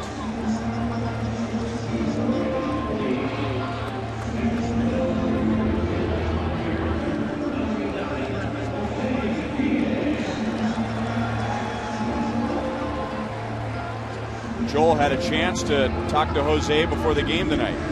Yeah, and they held him out yesterday with that stiff left side, and I said, how are you feeling today? And he said, it is so much better. I know that they're being careful sending him out or holding him out of starting, but he said that his body felt better today than maybe it has felt all year long as far as getting loose and feeling ready to go. So let's see if that plays out here. Well, as far as we know, he was not available last night, but Trey made a point to say he would be available tonight.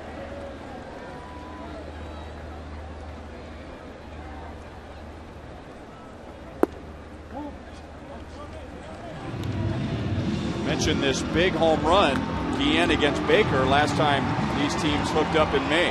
But that was when he hit a fastball in the right center field. That was a 3-run homer to get that inning going for the Royals, and the game that looked like it was going to be all Scott Baker. Just foul. That was a game. Now we've Told you about where Baker had a no-hitter through 6, but didn't get a single out in the 7th. The Royals scoring 5. And Guillen with the big hit, the 3-run home run. 2 down with Tien at second, Cayaspo at first. 1 ball, 2 strikes. So a tight left side, that would be his front side.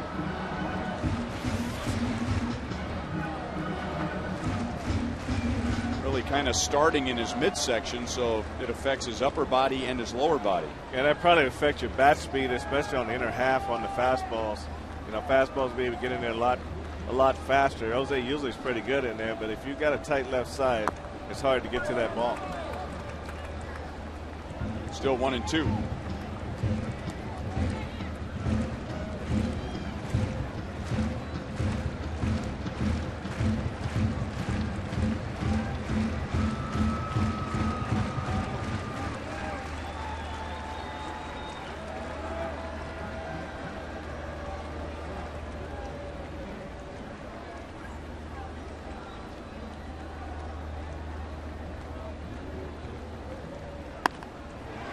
Up the middle, Harris, great play and a force at second to end the inning.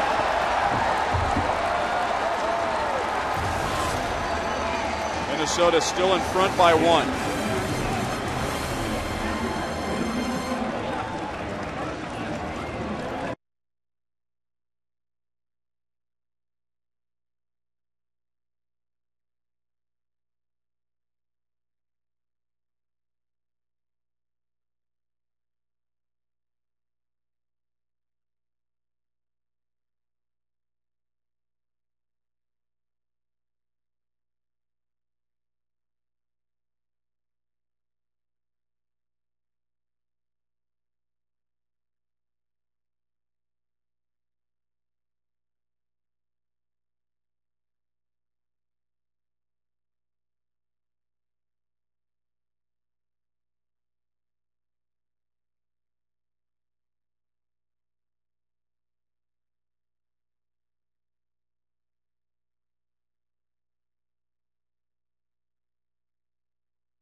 Rewind.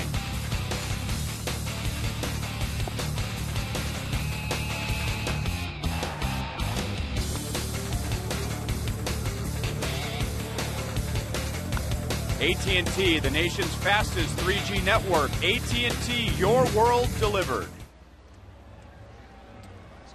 Jose Guillen stays in the game in right, and Willie Bloomquist moves over to center, and we move to the 7th inning. Gomez went around on that pitch from Bannister. Have to stay alive for the bunt here with Gomez, who had 30 bunt hits last year. Twins had 65 as a team. That was the most in the big leagues, and Gomez had almost half of them. Well, he also accelerates so fast. Within 3 steps, he's full stride and full speed, and he's not opposed to bunting with 2 strikes. He'll do that also. Just saw him take a peek towards the infield before that pitch. Taking a look at where the Royals were playing him. Now they'll back up with 2 strikes. As Frank just said, he will lay one down with 2 strikes. Not necessarily by the book, but he'll do it. Still 2-2.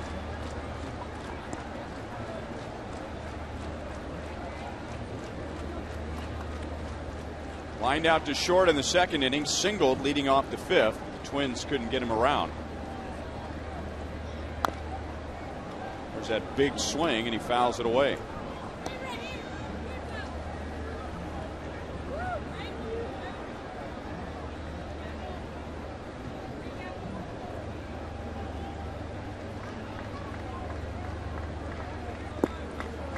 Three balls, two strikes, 149 hits for Gomez last year, 50 of those, so 1/3 of them infield hits, and only 7 home runs. Hit hard to left. David is there and had to leap to make the catch. Boy, you can't hit it harder than that, and almost sailed over to Jesus' head. So Gomez has swung the bat well, but only 1 for 3 to show for it. One down for Bannister in the 7th. Well, that was a lot of white at the top of David's glove right there. That ball gets over his head. You know what's going to happen with Gomez running. It's going to probably be an inside the park home run. So David made a nice adjustment. See how the ball rolls right back. So he took that bare hand and did a good thing with it. He cupped that ball. So all you outfielders out there, 2 hands are better than 1.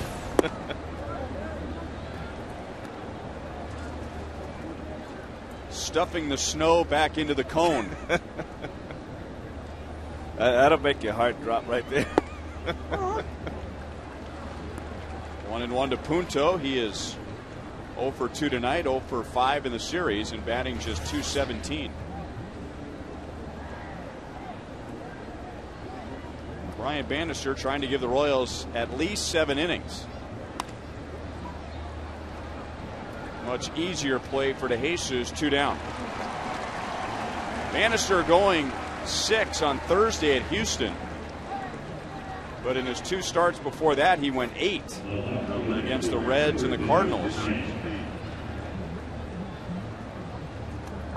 So he has been giving the Royals innings in this month and against the National League teams. Royals got 7 innings last night from Luke Hochevar. Denard Span is 0 for 3.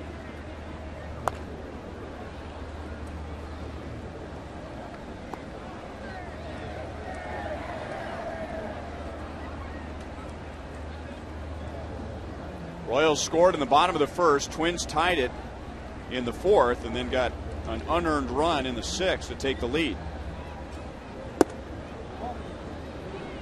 1-1.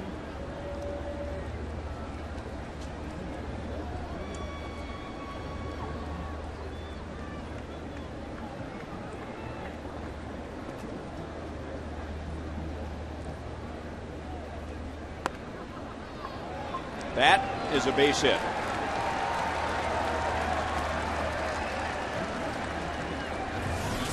Second time in the last 2 nights that Denard Span has a bunt single, and that was something he said at the beginning of this year that he wanted to improve in 2009, especially being a leadoff hitter, being able to get on base by laying one down. Well, you got guys that come up, Ryan, that has that kind of speed. You got to take something away. You can't. You got to say, okay, we're going to make you swing the bat. So your third baseman's got to come in and take that away from him and not even make him think about bunting.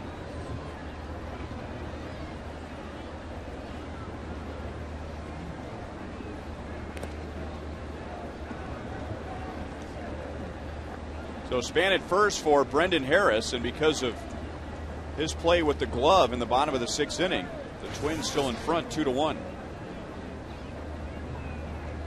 With Tien at second base and 2 outs, Guillen hitting a slow roller up the middle, and Harris diving behind the bag and getting the force at second base. If that gets through, Tien scores easily.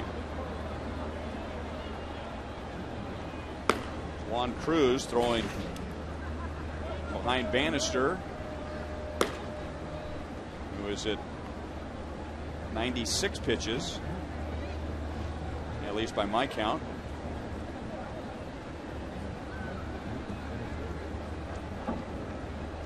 Not running, but the Royals pitch out. Throw down to first. Didn't get him.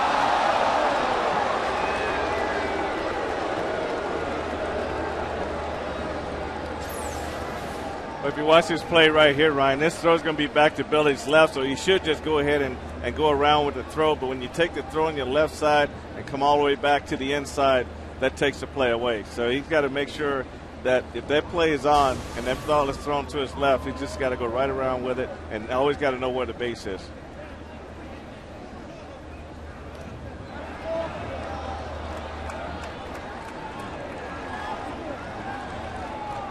And that was a balk.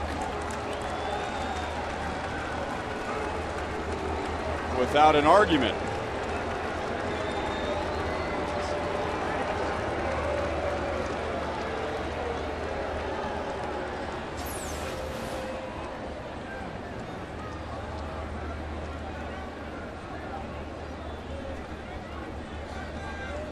Well, he didn't do an awful lot there. If they felt he didn't take a good step off the rubber, but a quick spin, they won't let him get away with that either. Because you're not really doing a good job of breaking contact with the rubber. But the balk doesn't hurt Bannister of the Royals as Harris is out. So are the Twins in the top of the 7th.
Two to 1 Minnesota here at Kauffman Stadium to the bottom of the 7th. And now Panera takes us around the league. Boston is in front of Baltimore.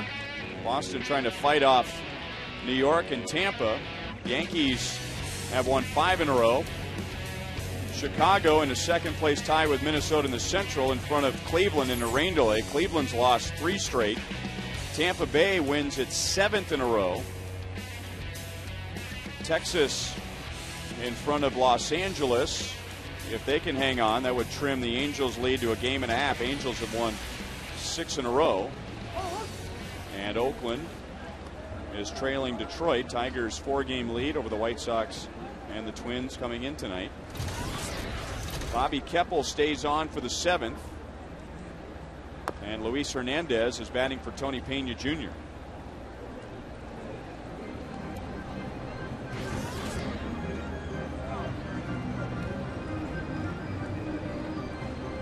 Pena 0 for 2, had that long battle with Baker in the bottom of the 4th inning. 11 pitches, 6 foul balls, but Baker struck him out.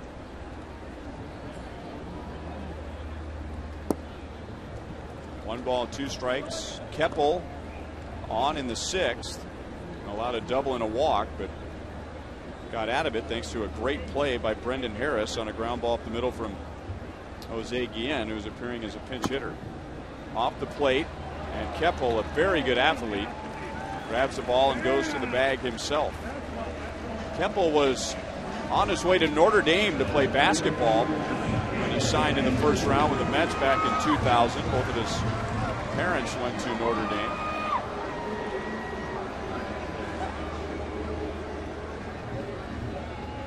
And now David DeJesus.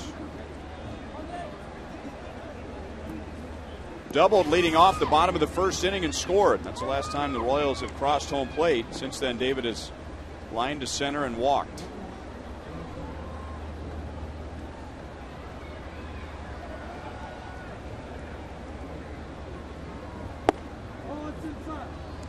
One ball, no strikes.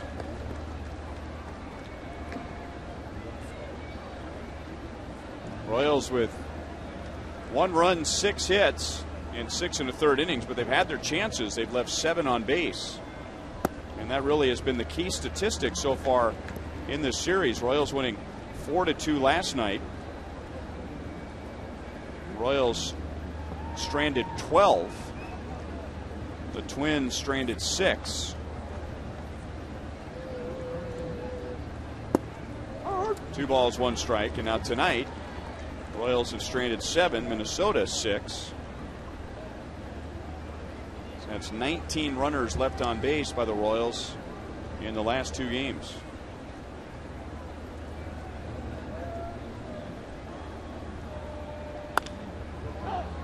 To Morneau. 2 outs in the bottom of the 7th. Well, if you're looking for the largest online selection of Royals caps, t-shirts, jerseys, and more, go to the Royals.com Pro Shop. It's open 24 hours a day, 7 days a week. Get your gear straight from the source at Royals.com.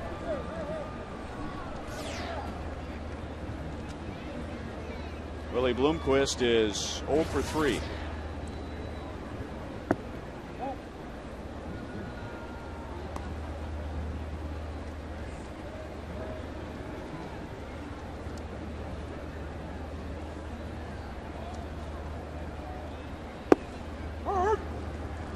On the corner, 1-1.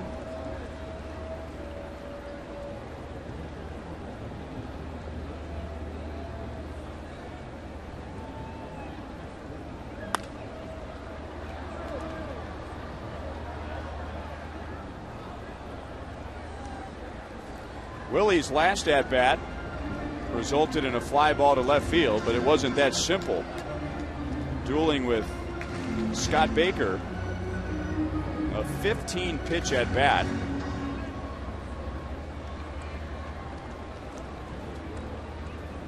Eleven of those were foul balls. Down quickly here in the 7th inning. So Keppel 2 scoreless against his former team. 2-1 Minnesota.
Two-out RBI, driving in David DeJesus. Justin Morneau tying it in the 4th inning with a 426-foot home run. And then the Twins taking advantage of a Billy Butler error in the 6th inning and getting an unearned run on a Michael Kadire sac fly. So a lot has happened tonight. There have been a lot of base runners, just not a lot of runs scored. Luis Hernandez, who batted for Tony Pena Jr., stays in it short. And after 7 very good innings from Brian Bannister, he'll hand the ball off to Juan Cruz.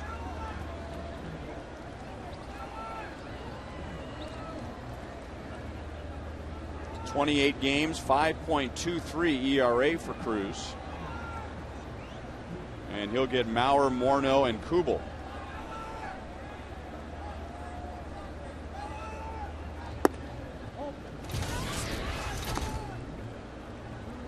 Last night, late in the game, in fact, in the 8th inning, it was John Bale that Trey Hillman brought up out of the bullpen with the left-hand batters coming up. But Bale has appeared in 2 straight games, so he goes to Cruz. But when the Royals acquired Cruz or signed Cruz during spring training, Dayton Moore made a point to say this isn't just a guy who can get right-handers out. The Royals really believe he's just as effective against the lefties as he is the righties.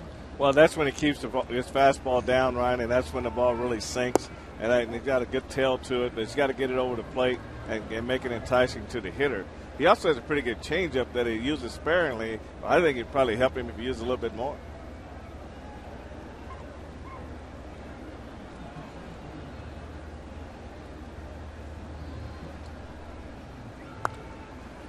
There is the changeup, fouled away. Maurer with his first hit of the series in his 7th at bat, but he saved it for a good spot, leading off the 6th inning, going to 3rd on the air, scoring on the sac fly.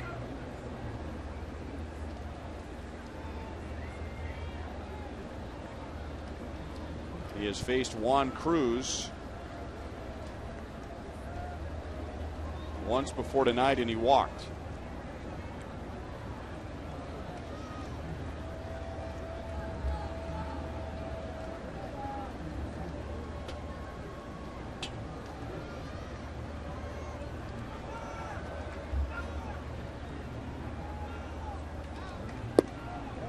.96 is outside. 3 balls, 2 strikes. You can see, Ryan, how his arm stays out there, and once he lets it go, it's like a ball right out of his hand. So it's really too far away. It's not enticing enough for the left-hander to chase it. So he needs to get more to the center and then let it run. That's the pitch right there. So Maurer strikes out for the 2nd time in the game. 1 away in the 8th inning. Morneau coming up.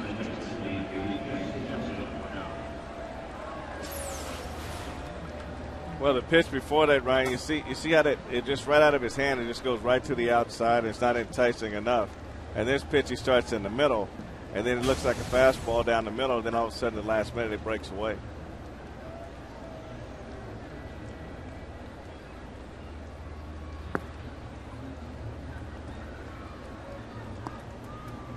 Morneau with 2 key at-bats. His home run in the 4th inning tied it.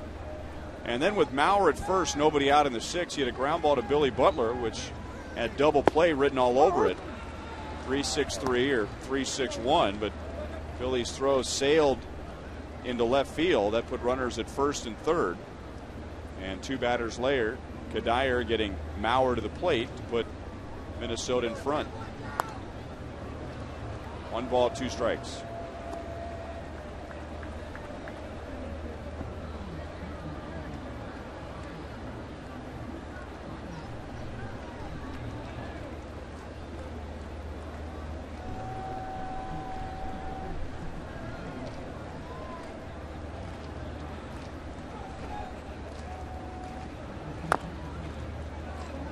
Very late swing on a fastball at 97.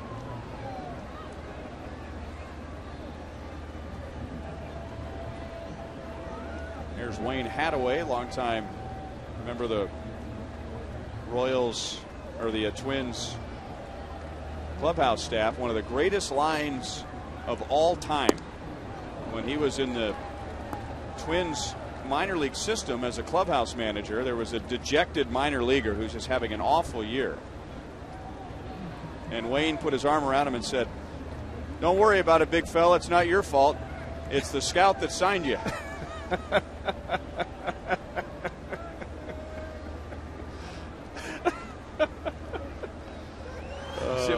Should we really laugh on that? It's not your fault. It's the scout that signed you. As an old timer would say. Yeah. They didn't pull many punches. And the Twins players love him. Still 3-2.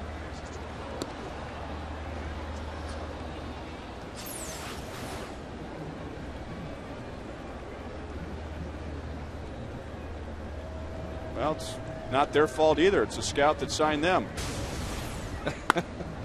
Hit hard up the middle and past Callaspo. Morneau with his second hit. 1 on, 1 out in the 8th inning.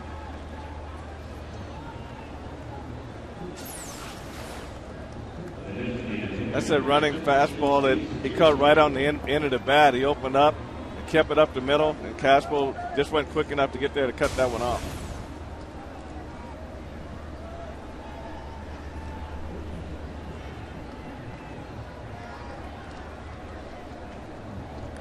And now Kubel 0 for 3 with 2 strikeouts and 0 for 6 in the series. But just like Miguel Olivo, he has 8 home runs this month.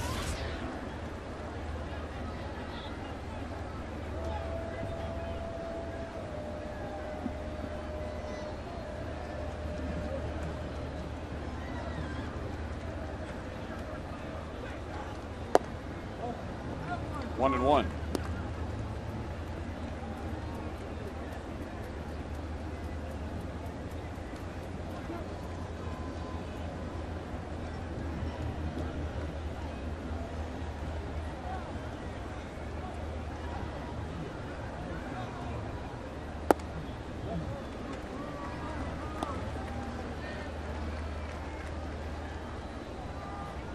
There are very few one-sided Royals-Twins games. Always seems like you go into the 7th, 8th, 9th inning in a close game. Every little play matters. The bullpen has a huge role. This is that good changeup I was telling you about, Ryan. He's got an excellent changeup, and I don't think he's thrown it for a ball yet. But he doesn't like to back it up. He just got to save special times for it. But he depends on his running fastball. But if he can't get that over the plate, the changeup plays pretty big for him.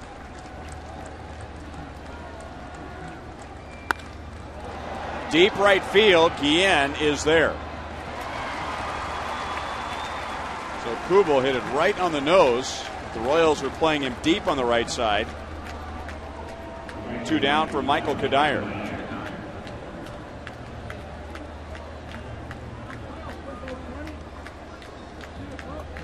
Kadire's fly ball to right field in the 6th inning is the difference in the game. A sac fly that scored Joe Mauer. He is also singled and grounded out to third.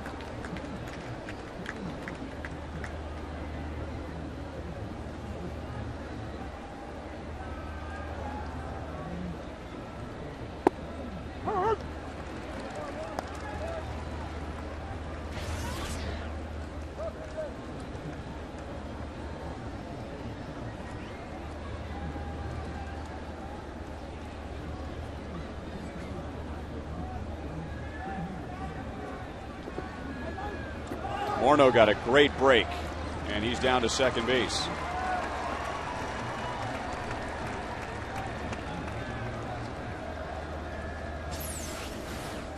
Olivo did everything he could with this. He really got his body in front of it, but the ball bounced off to the left. But like you say, that's something you got to practice at first base. Once that ball goes down, it's very rarely the catcher's going to handle that ball cleanly.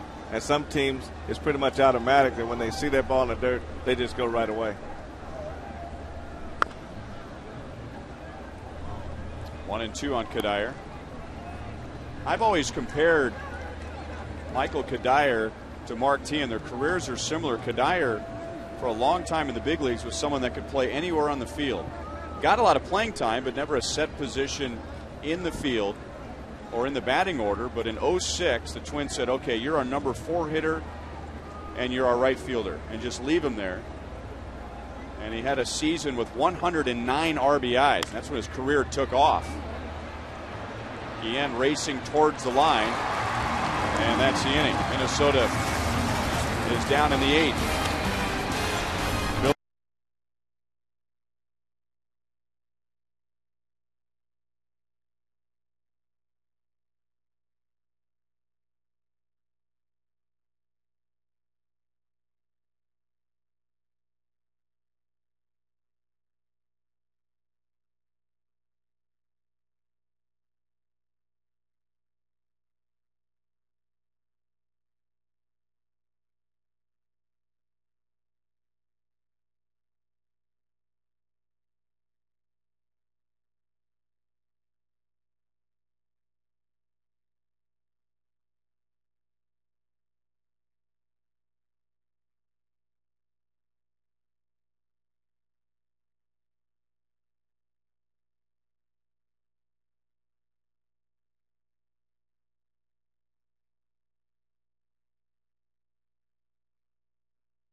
By 1, and the big bats coming up.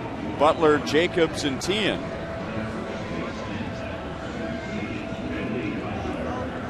And with the Royals running Scott Baker out of there after 5 innings and 111 pitches, you knew this was going to be an extensive night of work for the bullpen. And Bobby Keppel, the former Royal, has given the Twins 2 scoreless innings so far, and now trying to give them a 3rd and set things up for Joe Nathan.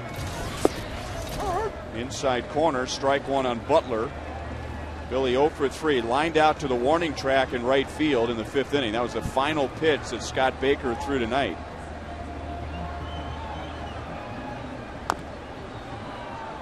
It's 0-2. Had a feeling that Baker, with all those pitches and grinding it out to get through the 4th and to get through the 5th, that he was running on fumes and he might just lay one out over the plate. And sure enough, he did, but Billy couldn't quite get it over the fence. He took Kadire to the chain link fence in front of the Royals bullpen. And now Baker is the pitcher of record. He qualifies for the win. Just needs a hold and a save from the bullpen.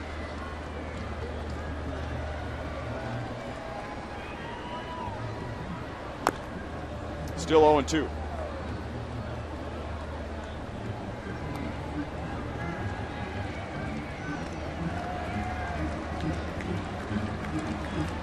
Billy glad to see Baker out of there.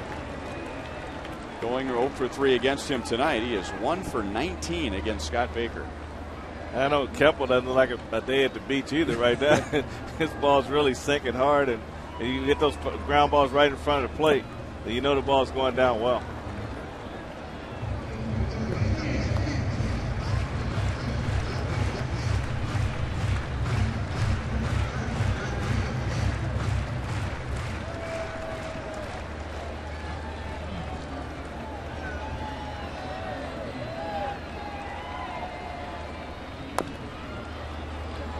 Everything is down, and Billy just continues to pound it down by his feet. And that's what happens when it turns over, Ryan. That's the best sinker you can throw. It turns over, and that's the one that you'll fall off your ankle sometimes, too, if you get too much inside.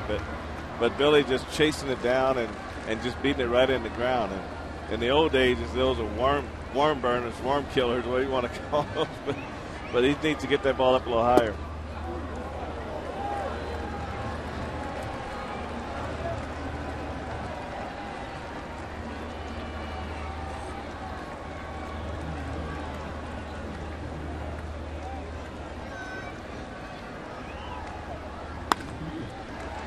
to Harris, who saved the Twins' lead with a great play in the 6th inning and retires Butler, 1 down in the 8th. And before the Royals get a second crack at Keppel, second time through the order, Ron Gardenhire is going to come out and remove Keppel, who pitched 2 1/3 scoreless innings. And it'll be left-hander Jose Majares to face Mike Jacobs.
Well, Bobby Keppel, 2 1/3 scoreless for Minnesota with 3 strikeouts, only allowing 1 hit. And now with left-hand hitters Mike Jacobs and Mark Teahen coming in, it's Jose Majares. But Trey Hillman has a move of his own, and he'll go with switch hitting Brian Pena.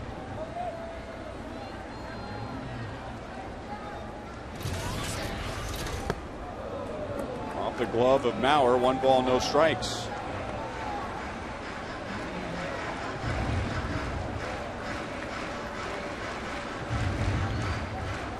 Jacobs was 2 out of 3 with a couple of singles, and he has driven in the only run for the Royals tonight.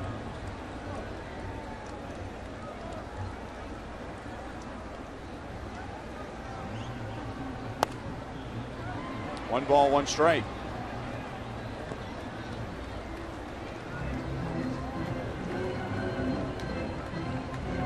A visiting fan who made a nice catch. And a tough catch with hands all around him. Well, that hat goes crooked on your head. That means somebody probably hit you upside the head and turned your hat around. He outdueled the Royals fan for that ball. On the corner, 1-2.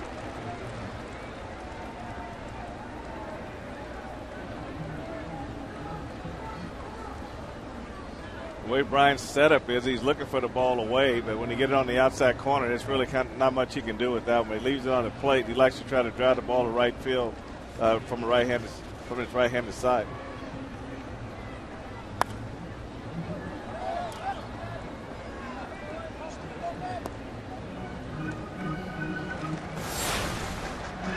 Well, this is a flashback to Houston when he had a line drive home run to right field.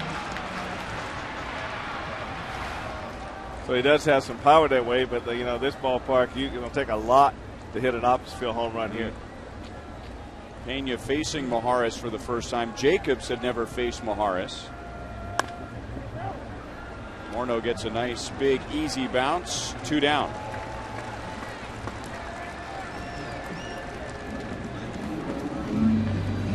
And now Mark Teahen, who has 2 hits and a walk.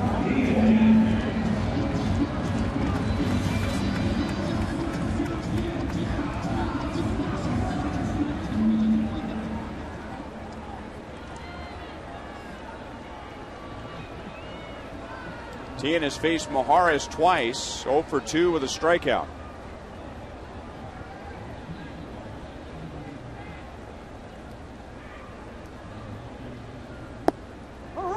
breaking ball for strike one.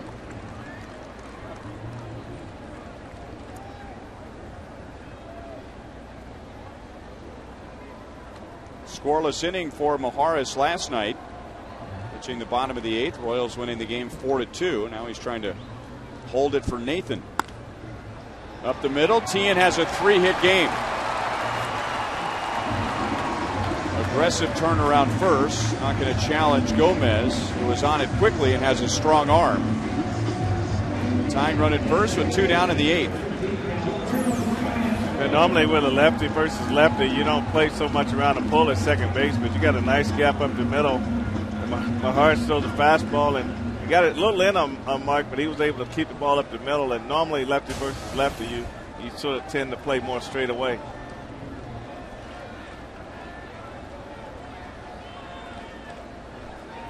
Now the Royals would like to make something happen here, as Joe Nathan is one of the best closers in the American League.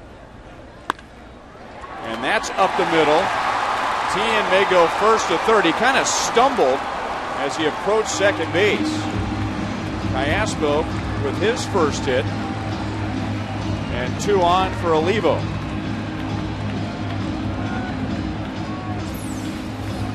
Well, Casper does a great job of hitting his fastball back up the middle. I think Martinez respects Gomez's speed because he gets on the ball so fast, and you got to be really sure that you can get to third base. And looking at even with the stumble, I don't think he would have had a good chance to go first and third on that ball. So Maharis faces 3, gives up a couple of hits.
Olivo coming up with 2 on against Matt Guerrier, who has taken over as Minnesota's right-handed setup man. Jesse Crane is now in AAA with the Twins. With 2 outs and nobody on, Tien singled, Callaspo singled, and now Guerrier against Olivo. Miguel has an infield single in 3 trips, 1 for 3.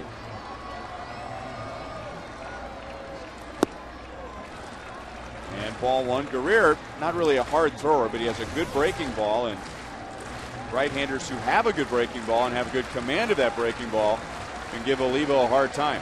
Well, what you like to see here, Ryan, is you want to see one of your hottest hitters at the plate with the game on the line, with an opportunity to get the Royals not only back in the game but ahead in the game. So it's kind of nice to be able to work your way into in this type of situation. A high strike, 1-1.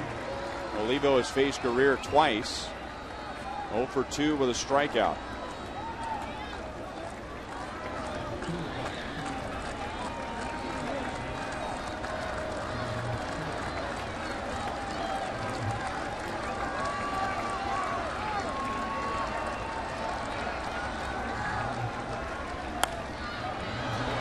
One and 2.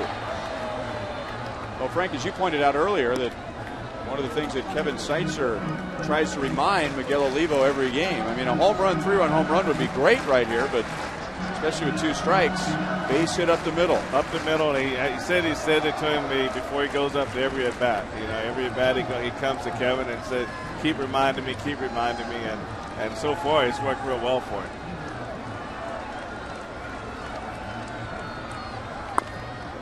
Well, that's up the middle, but Harris is there to the bag, and that's that. Royals strand 2 in the 8th. They've left 9 on base tonight, 21 in the series.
Still a 1-run game, and the difference, Michael Kadyr's sac fly in the 6th inning, scoring Joe Mauer. Juan Cruz came on in the 8th and stays on for the 9th with Joe Creedy, Carlos Gomez, and Nick Punto to the plate. Royals got 7 very good innings from Brian Bannister, giving up only 2 runs, one of the runs unearned. In fact, the go-ahead run unearned. Creedy fouls the first pitch back. 0 for 3 tonight. Lined out to center his last time up.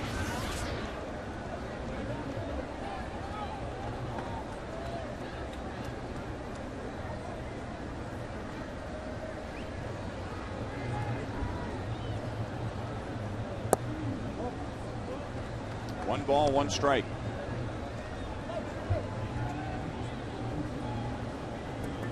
The question came up before the game tonight. Would Joakim Soria be available after pitching the final game on Sunday in Pittsburgh and then getting the save last night? And Trey Hillman wasn't sure yet because he hadn't spoken with Joakim, but as the Royals had men on base in the bottom of the 8th inning, Soria was standing on the mound warming up to come into the game if the Royals had taken the lead. Still 1-2 on Creedy. And that might have more to do with the few amount of pitches it took for him to get through Sunday and last night, as much as saying, well, it would be his 3rd consecutive day, because both games 3 up, 3 down. And I wonder, Ryan, how many pitches does it take for him to get ready in the bullpen? You know, sometimes the guy throws a lot. Closer sometimes doesn't throw a lot. So it just depends to me how many times he gets up, and when he's up, how many pitches does he throw? And usually he's not going to get up and throw unless he's actually coming in the game. So you don't want to get him up a couple times where he has to throw a lot of pitches in the bullpen, because sometimes that can take away from his effectiveness too. Creedy got a pitch up and has his first hit. Leadoff man on for Minnesota.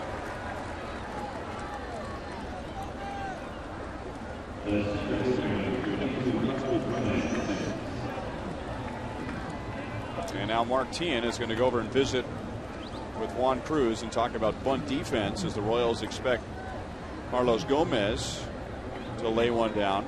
Only 2 sacrifice bunts for Gomez, who likes to bunt for a base hit. He hasn't tried one so far yet in this series.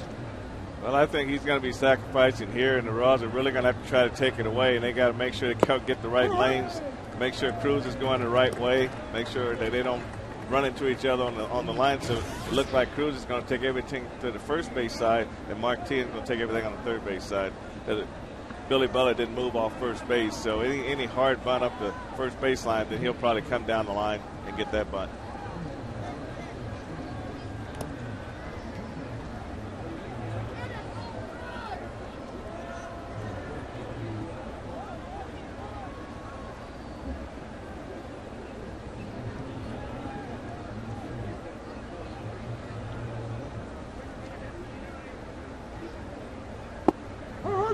It's 0-2.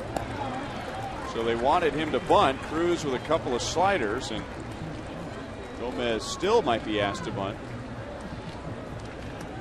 Although he's had good swings tonight, he's 1 for 3 and his 2 outs were line outs.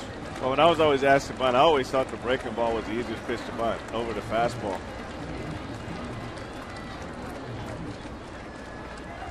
Pulling the bat back and fouling it away.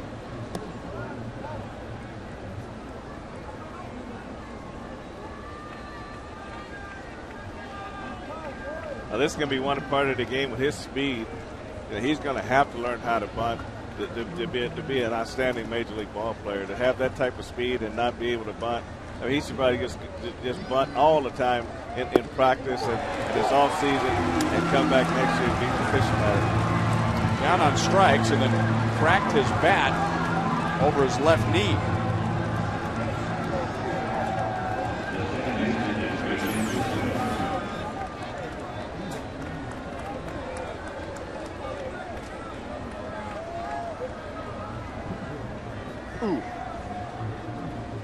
Well, if you're not careful, that could hurt you. No, Cruz strikes out his second. Creedy at first, 1 away. And the batter is Nick Punto, who is 0 for 3. Punto can be a good contact man. And Creedy, with very little speed over at first base, be a hit and run candidate here. They're right. A lot of managers don't like to sacrifice early in the game for a lot of different reasons. They don't want to give the out away early. But at this stage of the game, you're in a 2-1 game. The manager's trying to add on to the game.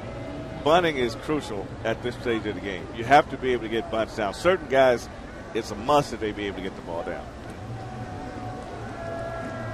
Joe Nathan getting ready for the bottom of the 9th inning. Royals scheduled to send up Guillen, Hernandez, and to Jesus.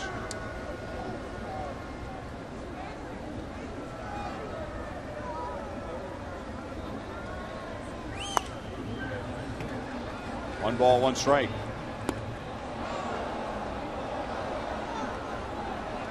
Fans didn't realize it when they got here tonight, but the Royals had a special promotion ball night. Everyone getting a foul ball.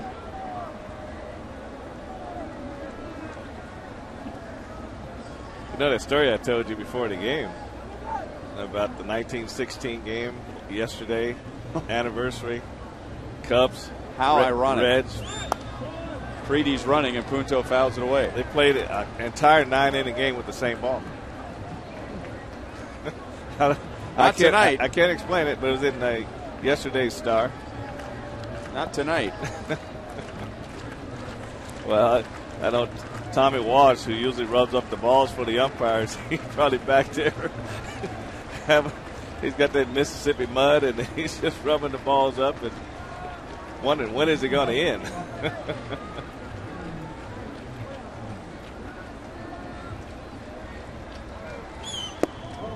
Well, if it keeps going this way, they might have to go back to the college and minor league promotion of, if you return that foul ball to the press box, you'll get a voucher for a free hot dog.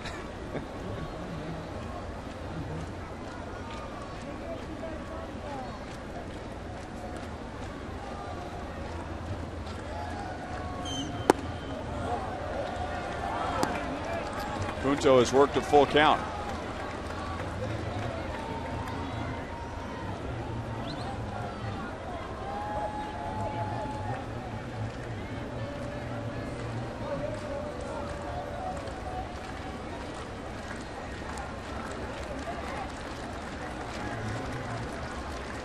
Grady is running, and Punto strokes it to right. Guillen realized he had no chance. So 2 down. Punto is 0 for 4, and now the top of the order in Denard Span.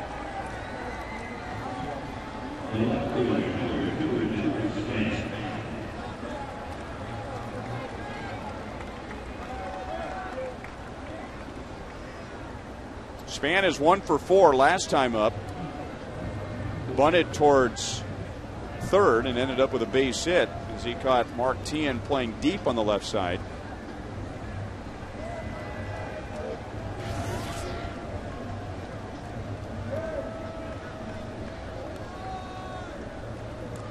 And Tien is going to play about even with the bag. So a few more steps in than he was when Span batted in the 7th. 1-0.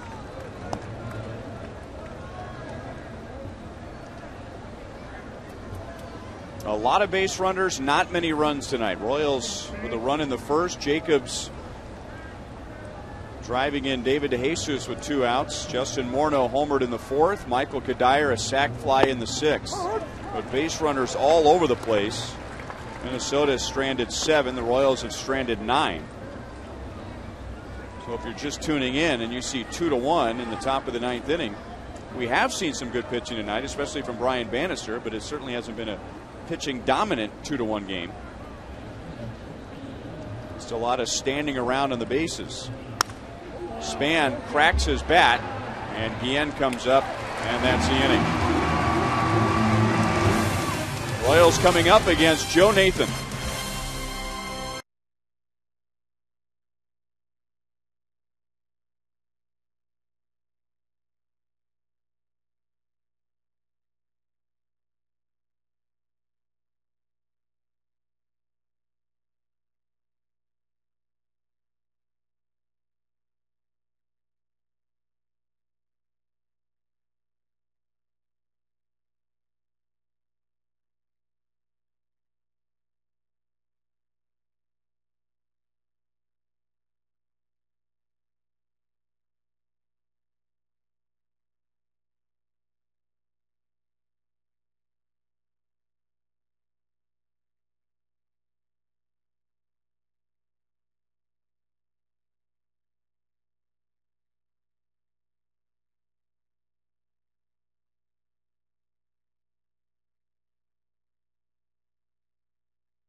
On Boulevard Royals Live with Joel Goldberg and Nate Bukaty.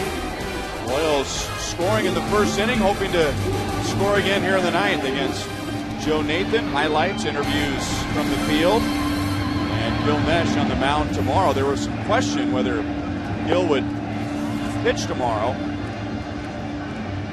but gave the thumbs up to Trey Hillman, who gave him the green light. So he'll pitch tomorrow against Glenn Perkins. And the Royals hope to be going for a sweep tomorrow if they can get past Joe Nathan here in the bottom of the 9th inning. 31 career saves against the Royals. One of his blown saves here at Kauffman Stadium last year, giving up a 3-run inside the park home run to Mark Tien.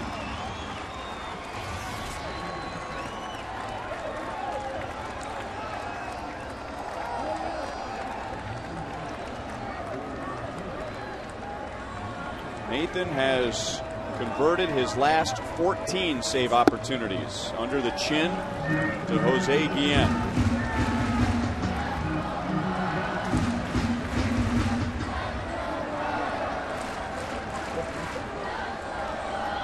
Guillen has batted once. He was a pinch hitter in the 6th inning, grounded out, stayed in the game in right field. 1 ball, 1 strike.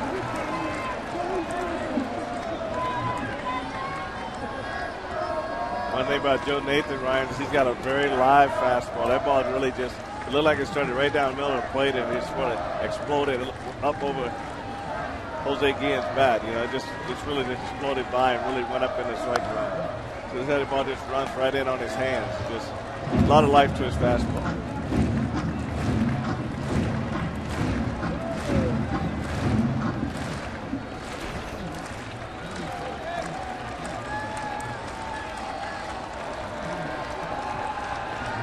Nathan has really pitched well to the 3 Royals coming up. They're a combined 2 for 18 against him. Guillen, Hernandez, and DeJesus. Got a piece into the glove. Guillen's going to say that it hit the dirt first and that Mauer trapped it. Actually, the glove was pointed down.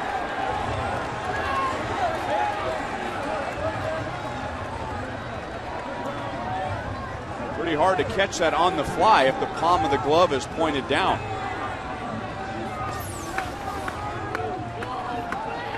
That was a slider. Yep.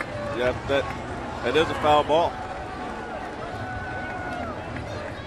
Well, you know, another thing I can't understand is why won't they ask for help? Well, in certain situations. Well, we like saw this. Ron Gardenhire get thrown out last night because he was demanding that they ask for help. Trey did not ask for help, but maybe he learned from last night that this isn't the type of crew that's going to get together and try and make the right call. And I think that's wrong. I think that you got to get it right. The game's on the line. It's 2-1 ball game. You got to do everything you can to make sure that everything is right in a game like this. Tug Hewlett's going to bat for Hernandez. This is Tug's first at bat against Joe Nathan. 1 for 13 with the Royals this year.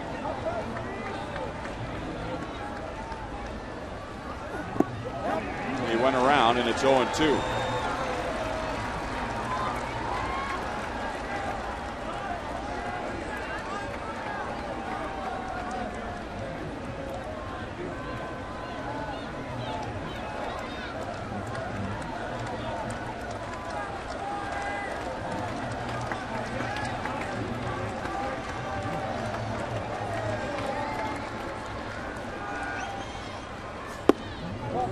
Exactly where Mauer wanted it, but Hewlett wouldn't pull the trigger.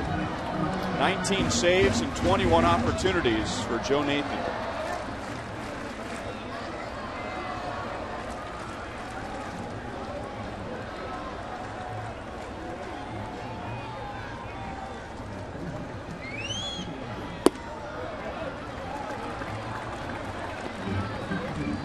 Royals have not scored since the bottom of the 1st inning. David DeJesus opened the inning with a double against Scott Baker, and with 2 outs, Mike Jacobs got him to the plate.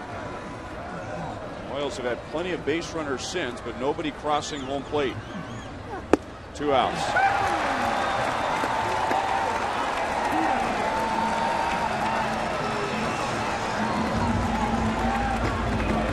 Well, if you've been following baseball and you think about Joe Nathan, I'm sure you think about premier closer in the American League, but when the Twins got him from the Giants,